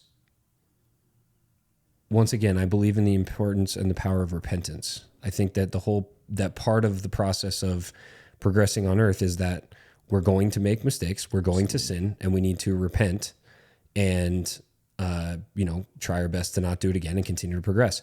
But the thing is, where does the influence of sin come from? It comes from the adversary. It comes from the devil, right? And I think that the number one thing that he wants is for us to continue to sin, continue to live in hatred of ourselves. The best way to do that is to make us continue to feel like we have to dwell on the mistakes that we make, right, instead of being able to move past them by repenting and moving on and having faith in Jesus Christ and the fact that he'll forgive us for what we've done. That ultimately is this. I mean, that's the loop of sin and self-loathing that the devil wants us to be in at all times. And that's why everything that he has, control and dominion over on this earth are the things that create that in us. They create that constant loop of hate for ourselves and the feeling of worthlessness and the idea that there's nothing we can do to fix the problems that we've caused. And what would you say are the ripple effects of that when that happens at scale? Destruction, the absolute destruction of your family, destruction of, and honestly, also, especially when it hits people that are strong, like I look at, the truly good people. When they are affected by these things, like when you see somebody who you have looked at and you admire and you see them make a big mistake and they fall so far, that ripple effect is not just on the people closest to them. It's on all the people that looked up to them as well, because I believe that at the same time, it causes those people to think, oh man, I don't know. It's a good question, but I think ultimately it's just destruction. It's just complete and utter destruction of everything and everyone around them. Yeah, because doesn't all sin base in selfishness? 100%. Yeah. Which is, wouldn't we view selfishness as the polar opposite of loving thy neighbor? Absolutely. So what is sin? It's not loving thy neighbor. what is surrender? It's loving thy neighbor. Yeah. Yeah. Well said. I just think there's a beauty in the realization of whether you believe it's by Jesus and the Father, whether you believe it's Buddha, Hinduism, Islam. I personally don't care necessarily. I personally believe that there's just a power in the grounding of you were created. Yeah. Right? Yeah. You didn't create you. I don't know how to create you. I couldn't make a human. I don't know how a VCR was made. Like, dog, I couldn't make nothing. My power went out the other day. I didn't have water. I was like, oh shit, I need to figure out a way to get water. Yeah. I just think that there's this lack of attention to anything that is outside of our own sphere. And when everybody is scared of the future, they feel paralyzed at what's next, they go internal in the worst ways. Yeah. Because they go internal. They isolate. And they isolate themselves. And isolation leads to external needs for validation. That's right.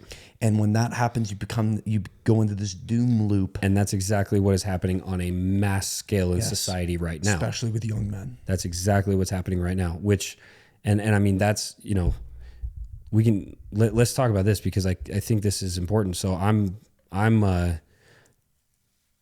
recently I opened the Modern Exodus.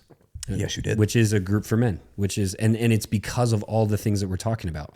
The main reason is not to, it's not to storm the Capitol or hold the pedophiles accountable. Absolutely. We want to do that and we will. But at the end of the day, the reason why is because of everything we're talking about. It's the fact that we as society are completely isolated, but men specifically are completely isolated. And because of that isolation, it is causing weakness and apathy and entitlement, and it is creating a corrosive society where the strength of men no longer exists to be able to actually make change and come up with solutions to problems and build and create and all the things that men have to offer a society in general, right? And we wonder why we are where we are. We wonder why things like the Epstein files exist. It's because of weak, apathetic, isolated men.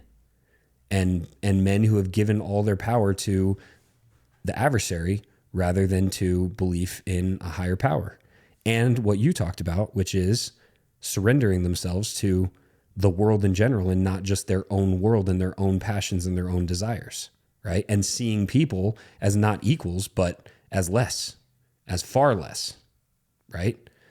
And the Modern Exodus is what I hope, will somewhat be a solution to that. And man, it's cool. I mean, dude, we have 250 plus guys in there now, and those are the paying tier, right? Those are the guys that are helping us actually like really build the organization. Because, dude, I'm not rich. Like, I know people think that I'm like filthy rich or something. I'm not. Club. I'm actually far, far from it, and I'm losing money with this at this point. And like, it's crazy, but the thing is, this is not just a group chat. This is not just like a coaching group or a feel good group. It's an organization. Like we already have a meetup in 2 weeks, and we have people that are forming local chapters all over the country and all over the world. Dude, last night while we were on our stream, we had somebody come in from Germany and South Africa. Incredible. So now we have Germany, South Africa, Portugal, Canada, Australia, and Croatia. And America.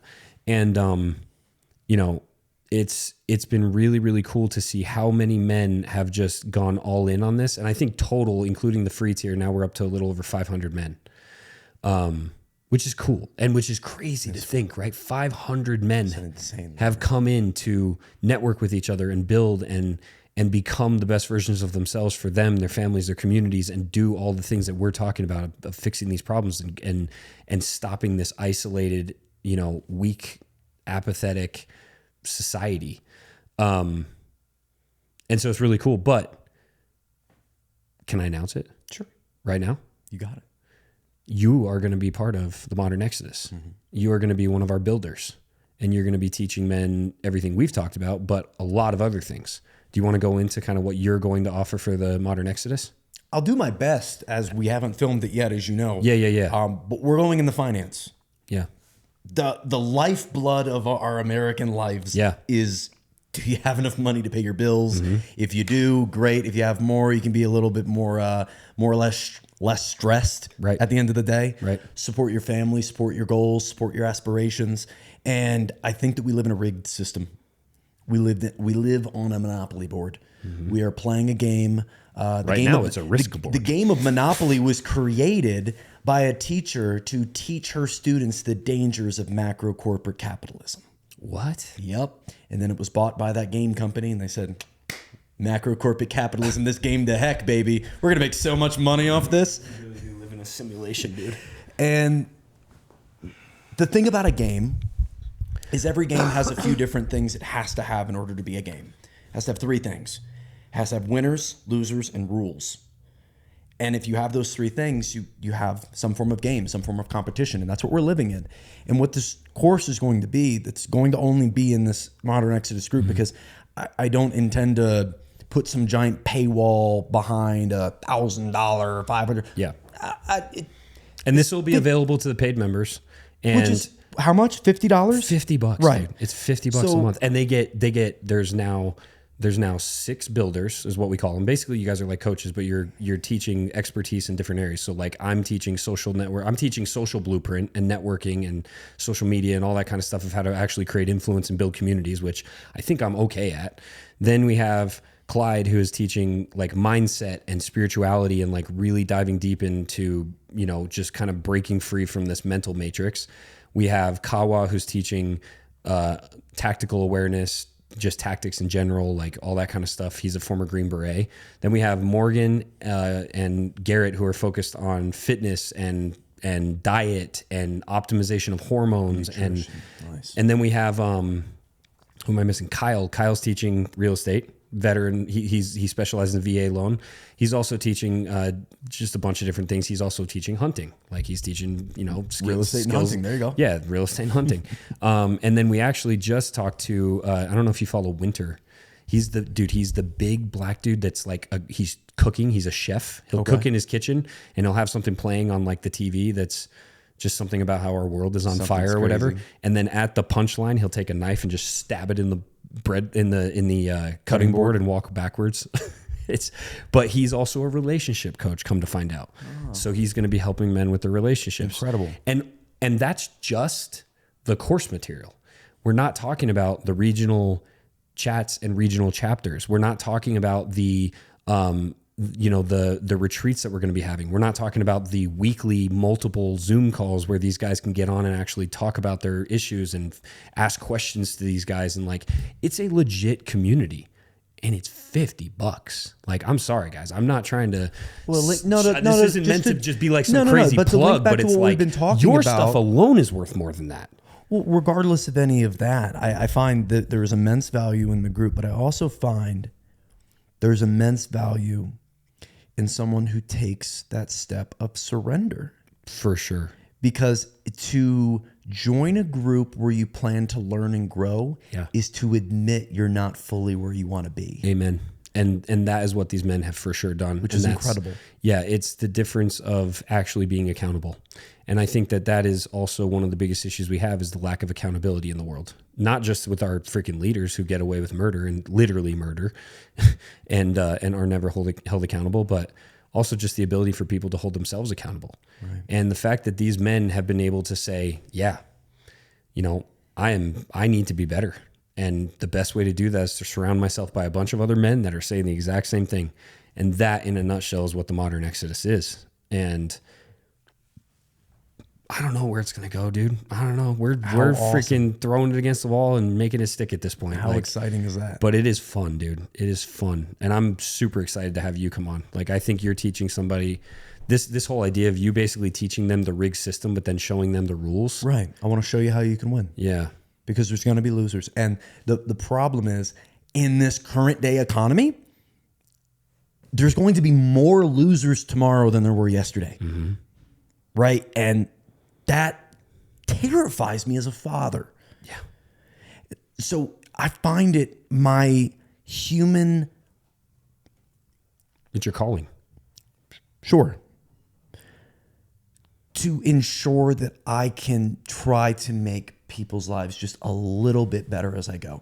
I can teach them a few things that I have benefited from myself. Yeah. And I think a platform like this is great because, you know, I didn't have nearly the platform I needed last January when I was yelling at everybody like, go buy silver and gold, do it right now. Buy as much as you, I'm not a financial advisor, but do it. It's $33 an ounce for silver right now. Now it's like at 80, it was over 100 at one point. I'll probably go back. And how inflation works and how, you know, you talked about earlier, and this is one of the core topics of, you know, if we were to do something illegal, we're going to go to jail. Mm-hmm. You know, if you were to go into your basement and create a money printer, you're going to jail. Yep. But our Federal Reserve, anytime that we get into a pinch They go and print the money. big companies might fall over, they just print money. Yeah. At the detriment of who? Us. Exactly. Yeah. And understanding the system and how perpetually it's operated and how it will continue to operate until it inevitably falls on its face at some point, you need to be able to be prepared. Yep. I consider it a survival guide to finance. I love it. I can't wait. I'm going to dive in, dude. I cannot wait. Like, you know, I'm not rich, but I will say that I have everything I need and my family has everything they need. And then you're rich. You know, yeah, I mean, I'm not wealthy. Let's say that. I'm not as wealthy as I would hope right now, but at the same time too, you know, and I'll say this, I actually talked to somebody recently who is very wealthy.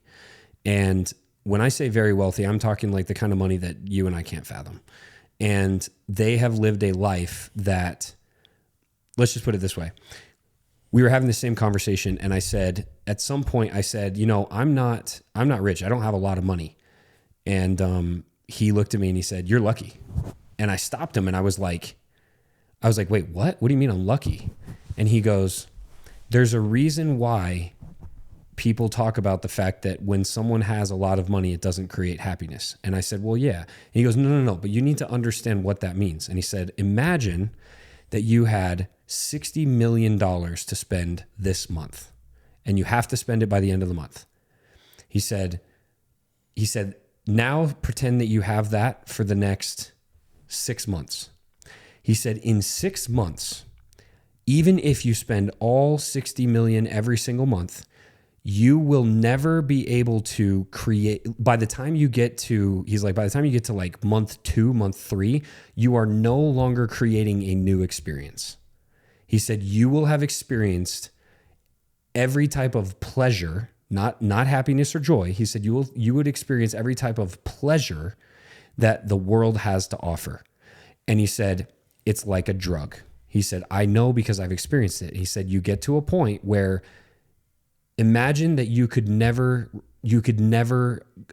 create more pleasure and you're constantly looking for it. He's like, it's like heroin. Every time you take it, it's less and less and less and less. And he said, that is why people that have lots and lots and lots of money eventually become very unhappy because they literally exhaust the ability to make themselves what they believe is happy. He goes, especially the ones that don't have family.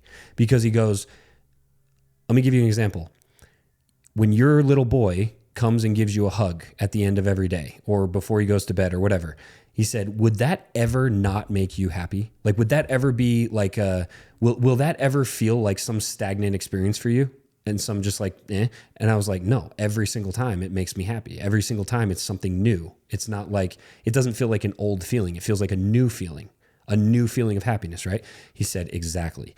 That's the difference between pleasure and happiness and joy. And when you have somebody who is filthy rich, but has nobody around them, they are constantly trying to create more pleasure, but they can't. They've experienced everything this world has to offer already, and there's nothing else left. Yeah, there's nothing new under the sun. And so then you get to a point where what do? You have no purpose. You have no feeling. You're just numb. Reminds me of the story of Solomon. It's exactly what it is. He said that it gets to a point where you just exist through life and you're numb. And that is why he says money doesn't create happiness. And it was one of the most profound lessons that I feel like I've ever learned in my entire life. And it made me think of not just Solomon, but it made me think of like, I don't know, man. It's crazy to think. Like, can you imagine getting to that point of not being able to ever create more happiness or more like ever feel like there's more ever anything? Not material, but just in general. Right. Because what is money? Yeah. Yeah. Nothing. It's the whole idea we're not going to take it with us, right? But yet, what do we do our entire lives? Zach, what do we do? And I said this to him. I said, then why is it that somebody like me, for example, because I'll be honest, I'm definitely trying to become wealthy for my family. I'm definitely trying to create, wealth so that my kids have something. It's not about me so much now. It's more about my kids. It's about my family. It's about creating legacy wealth, right? Like generational wealth. And I said, why is it then that this never changes? Like we are always chasing more money and more wealth. And he said, because that's the greatest lie that has ever been told, is that if you do that your entire life, that will create happiness. And he said, it only creates pleasure. And he said, that's why the most important thing you can do is just live in the moment, be with your family, understand that if you have kids and you have a family and you have the things you need, like you said, you are wealthy. And it's easy to say that, but then I get back home and I'm like, all right, gotta grind. Yeah. You know what I mean? I 100% know what you mean. But I will say it did shift my perspective a lot, because I had never considered that. I had never thought about it like you could tap out on, happiness, pleasure, whatever, right? Well, let me ask you a question. It may be an easy answer or easy thought process for you, but maybe someone listening, it'll hit. If I were to give you $10 million, just say for nothing, say I have $10 million to give, you'd probably take it. If there was no ties and $10 million, for sure. Oh, you got 200 and you got some to spare? Sure, absolutely, $10 million. Yeah. But what if I put one caveat to that $10 million? Yeah, spend it by the end of the day. At midnight, I'm going to shoot you in the head. Oh, no. Yeah, absolutely not. Okay. Not even a question, because life is, Why? Because my life is far more valuable than the money. So you're telling me that by living the next day, that is more important than much more valuable than $10 million. So why is it we go day to day finding no value? Because that is the lie we've been told. We've been told that the only way to create the life that we want is by constantly needing to go for more. Yeah. By living externally. Yeah.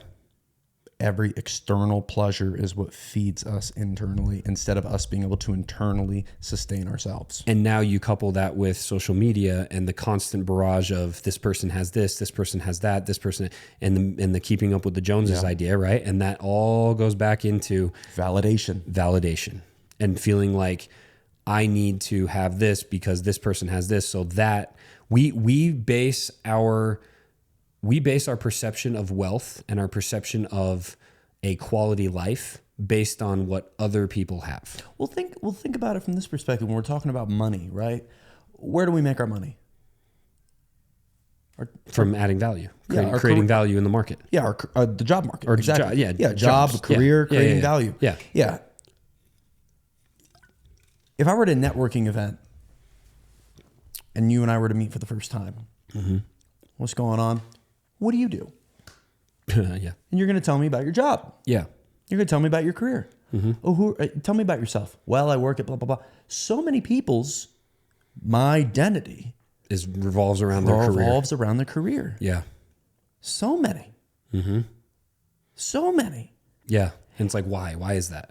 Right. Yeah. And so if our initial priority in any type of conversation like that is to form our identity around our career, then it's no questioning why money is one of our number one motivators. And it actually makes perfect sense too, because I've said this many times, like when I'm spotted in the wild, like when somebody follows me, like finds me in, at the store or whatever, recognizes me in public or whatever, I always say this. I always say, like, the last thing that I want you to ask me or talk to me about is everything I talk about every day on my social media. Do not walk up to me and ask me what I think about Trump's decision to blank, blank, blank. Do not come up and ask me where I think the world is heading, right? What do I want those people to ask me? I want those people to ask me, hey, how's your family? What was the last thing you did with your family? That's the kind of stuff that I actually want to talk about, which is so funny because I spend every day of my life talking about all the other things, more because I feel like I'm just kind of like, I feel like it's a responsibility at this point to do that, But that being said, it's perfect what you said, because you're right. If you go to a networking event, you're immediately focused on your career, and that is who you are. But in any other situation, that's not what you would focus on. Like, I would focus on the fact that I'm a father and that I'm a husband. And those would be the things that I talk about the most, right? Why? Because that's what makes, I mean, if I didn't have my family, you know, Who would you be? I mean, I wouldn't be anything. You wouldn't be you. I worked my whole life to get to a point where I was worthy of a wife who, like my wife, right? Worthy of Maddie, and then also prepared and worthy to be a father. And then once I got that, it was like, okay, this is my mission in life. Like, this is all that matters. And it's beautiful, because what comes with being a father? I'm a father myself too. Yeah. I have a wife as well. Yeah. What comes with being a father, especially for a man? Mm-hmm. It's the opportunity to, in the most natural way possible, to love thy neighbor. Because internally, you give yourself no option rather than to put that person You have to. so far up on the pedestal of your life. Yeah. Your wife, so far up on the pedestal of your life. So no wonder we find such great pleasure and fulfillment and identity in our family, because that's the easiest, closest, most pure source. To do what Jesus Christ has do what commanded Jesus all of us said. to do. Yeah. To live the life that Jesus wants us to live. Yeah, very well said. So We got off track from the economy. yeah, but you know what? That's what I was just thinking. I was actually just thinking this. I was thinking, I thought the entire time that our podcast was going to be about freaking Epstein and Iran and all the controversy and corruption. I don't know if I've gone 2.5 hours without talking about Epstein in 4 weeks. This is crazy. This is crazy, but this is awesome. And this is exactly why I do this way. We don't plan anything. You just go, because this conversation is actually far more important than anything we could have talked about regarding any of the crap that's going on right now, because it's actually important. It's actually knowledge. It's actually things that matter to us as humans. And you know, what's even sadder about that though, is that this episode, I'm knock on wood, but I would assume that this won't get nearly as much attention as it would if we had just talked about all the other stuff. Right. Which is so sad, because this is the kind of stuff that people need to hear. But I'm so grateful that this is what we've talked about. I am too, brother. Like, this has been awesome. And the way I want to end it, let's close it out. And the way I want to close it out is this. All the chaos, all the noise, all of the things that we didn't talk about in this episode, right? Is, you know, it's important. What I always say is it's important to be aware but not consumed. And what we've talked about, I think, is actually the key to being aware but not consumed. But in your opinion, how do you do that? How do you be aware but not consumed? And yeah, like yeah, that's my question. What's the call to action for people? Well, I'd start by saying it's to know oneself. And I think the greatest form of knowing ourselves is to know our faults. And I simultaneously think that the greatest form of growth that we can achieve in our lives is through being able to look at the mirror at ourselves without running away. Well said. And if we can do that, then we start to form, like, I'll put it this way. I was addicted to a game called Ark Survival a while ago.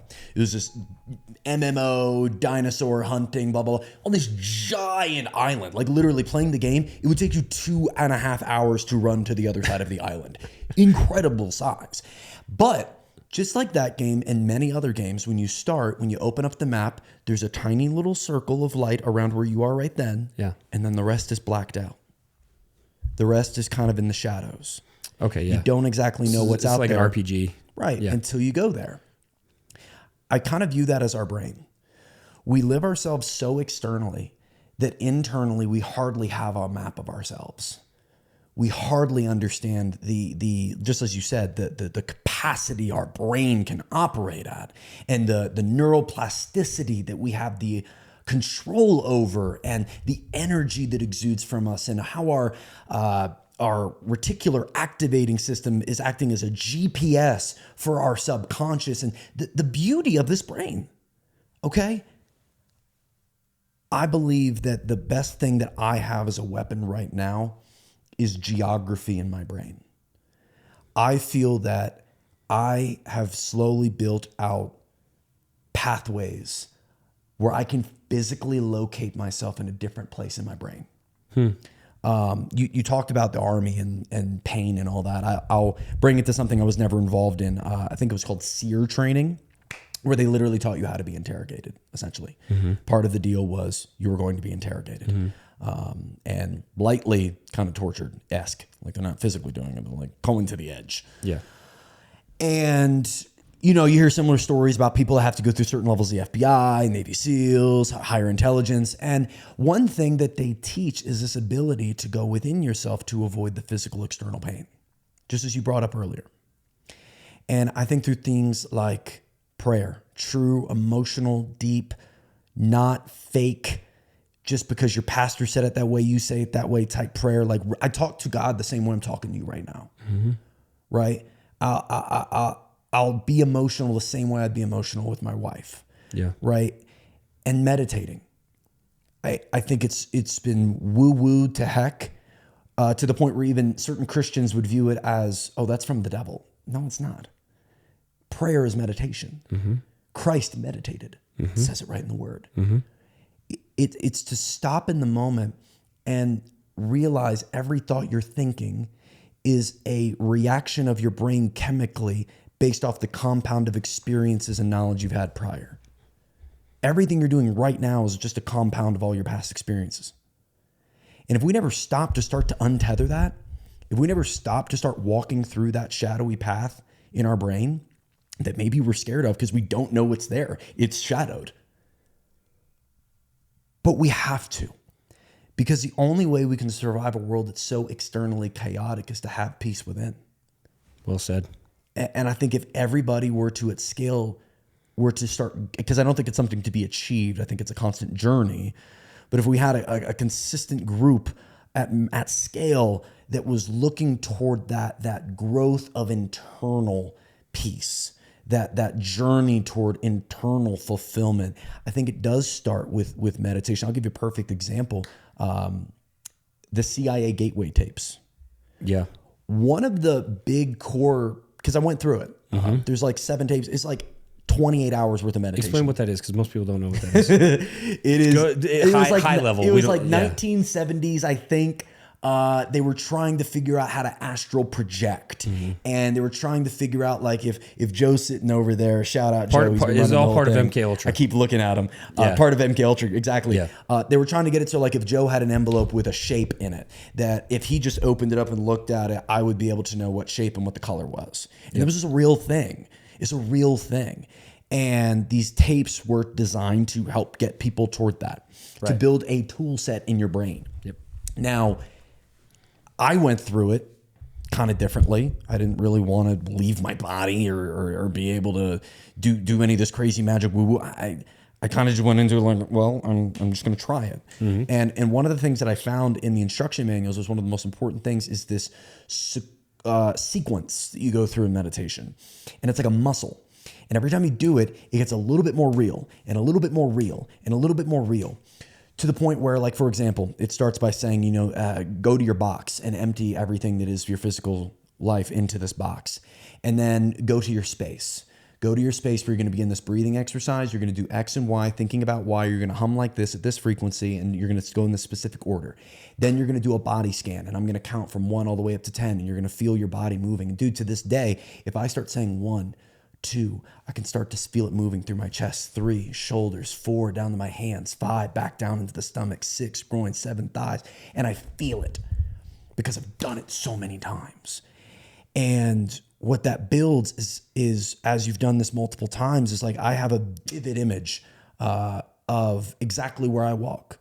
I immediately at the beginning of the phase, I'm in a white room with a mirror in front of me. I'm in a white robe, and I'm sitting crisscross, just hands in my lap. At a certain point within the meditation, when you reach the end of the 1, 2, 3, 4, 5, 6, 7, 8, 9, 10, you're supposed to be at what's called phase 10 is what they call it. And you're at a deeper level of consciousness. You start to kind of feel this awake but at rest type feeling. It's almost like when you're about to fall asleep kind of feeling. Right. And in that moment in my brain, because they say like have a trigger, have an opening. I was going to say, isn't that the phase? So correct me if I'm wrong. Isn't that the phase where they supposedly are able to activate Manchurian candidates? No, it's actually phase 20. Oh, wow. And there's even a phase 25. But that's where they're supposed to be able to activate these cells. I can consistently get to phase 15. Yeah. That's where I can consistently go to. And that trigger that you were talking about is the trigger that supposedly is like will activate these candidates.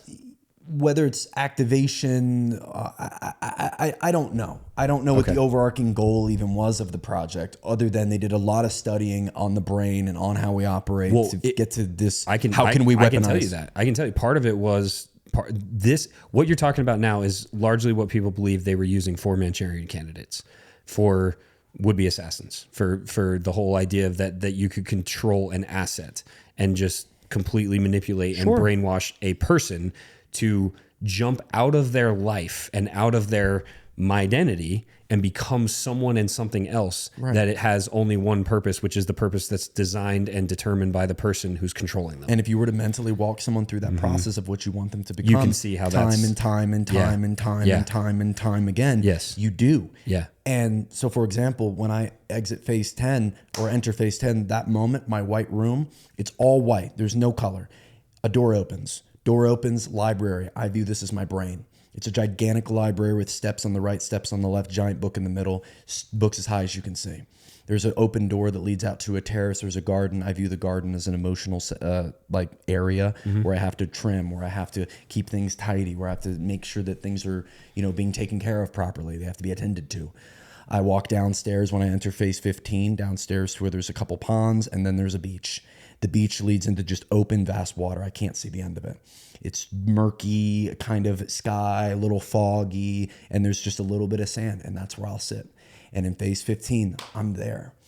And I can get myself in my brain to that place right now if I'd like to. It doesn't take the 20, 30 minutes anymore. Yeah. I can get there, and I can feel the peace that comes with it.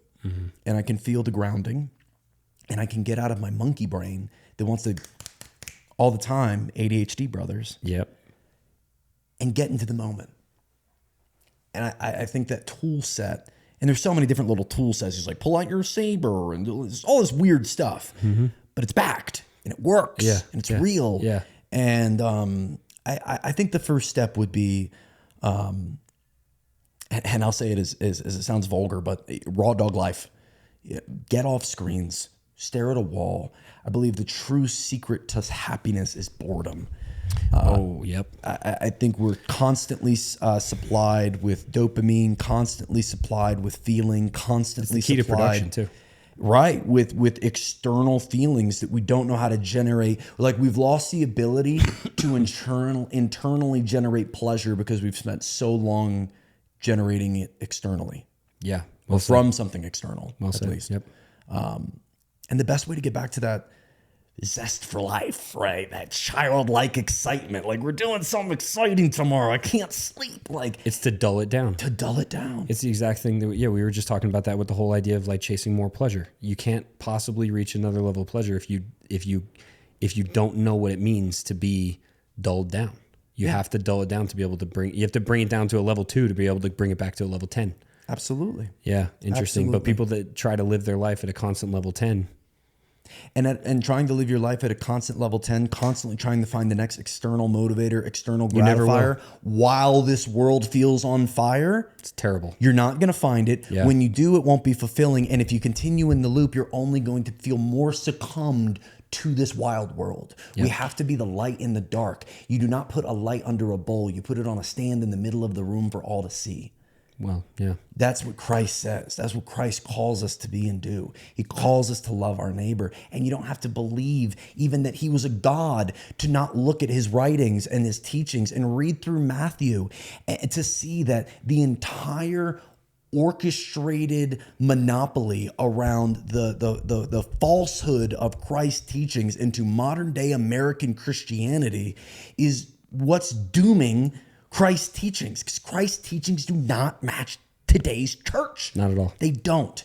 And we could go on and on for hours, but we're going to have to do another episode. Yeah, for sure. For the question you asked, yeah, getting through this day to day, you have to make choices that are difficult. You have to put yourself through pain, discomfort intentionally. Yeah. And that means waking up early when you say you're going to do it. That means things like cold showers and cold plunges and going to the gym and eating the meal you don't like but's nutritious and avoiding the external pleasures of the vapes, the drugs, the gambling, everything that you're you have be intentionally everything uncomfortable at your fingertips. You can DoorDash and have your food right here. You got to get away from it. Yes. And that's hard, but if you can combine surrender with discipline, you're set up for a good life and you're on the right path. Well said. Well, dude, this was awesome. This was awesome. Seriously, thank you so much for coming out, man. Thanks for the energy drink. You got me pumped up, dude. You're welcome, bro. Form energy, dude. That was an incredible episode. I can't wait to release this one. Tell everybody where they can find you, man. Where can they find Zach? Instagram, TikTok. We have a YouTube channel. What are your handles and everything? Podcast. Yeah. It's all at Zachary Loft. YouTube's that too, but all at Zachary Loft. And if you want to reach out, Instagram's usually the best platform. Awesome. TikTok's DMs stink. Awesome. Yeah, man. Thanks. That was great. Thank you, brother. Thank you for creating the space, honestly. Yeah, dude. Great. For sure. Thank you so much. Guys, appreciate you. Thank you so much for joining us for another episode, joining me, supporting the channel. Please go support Zach the way you support me. Support his channel, support everything he's doing. And we'll catch you next time.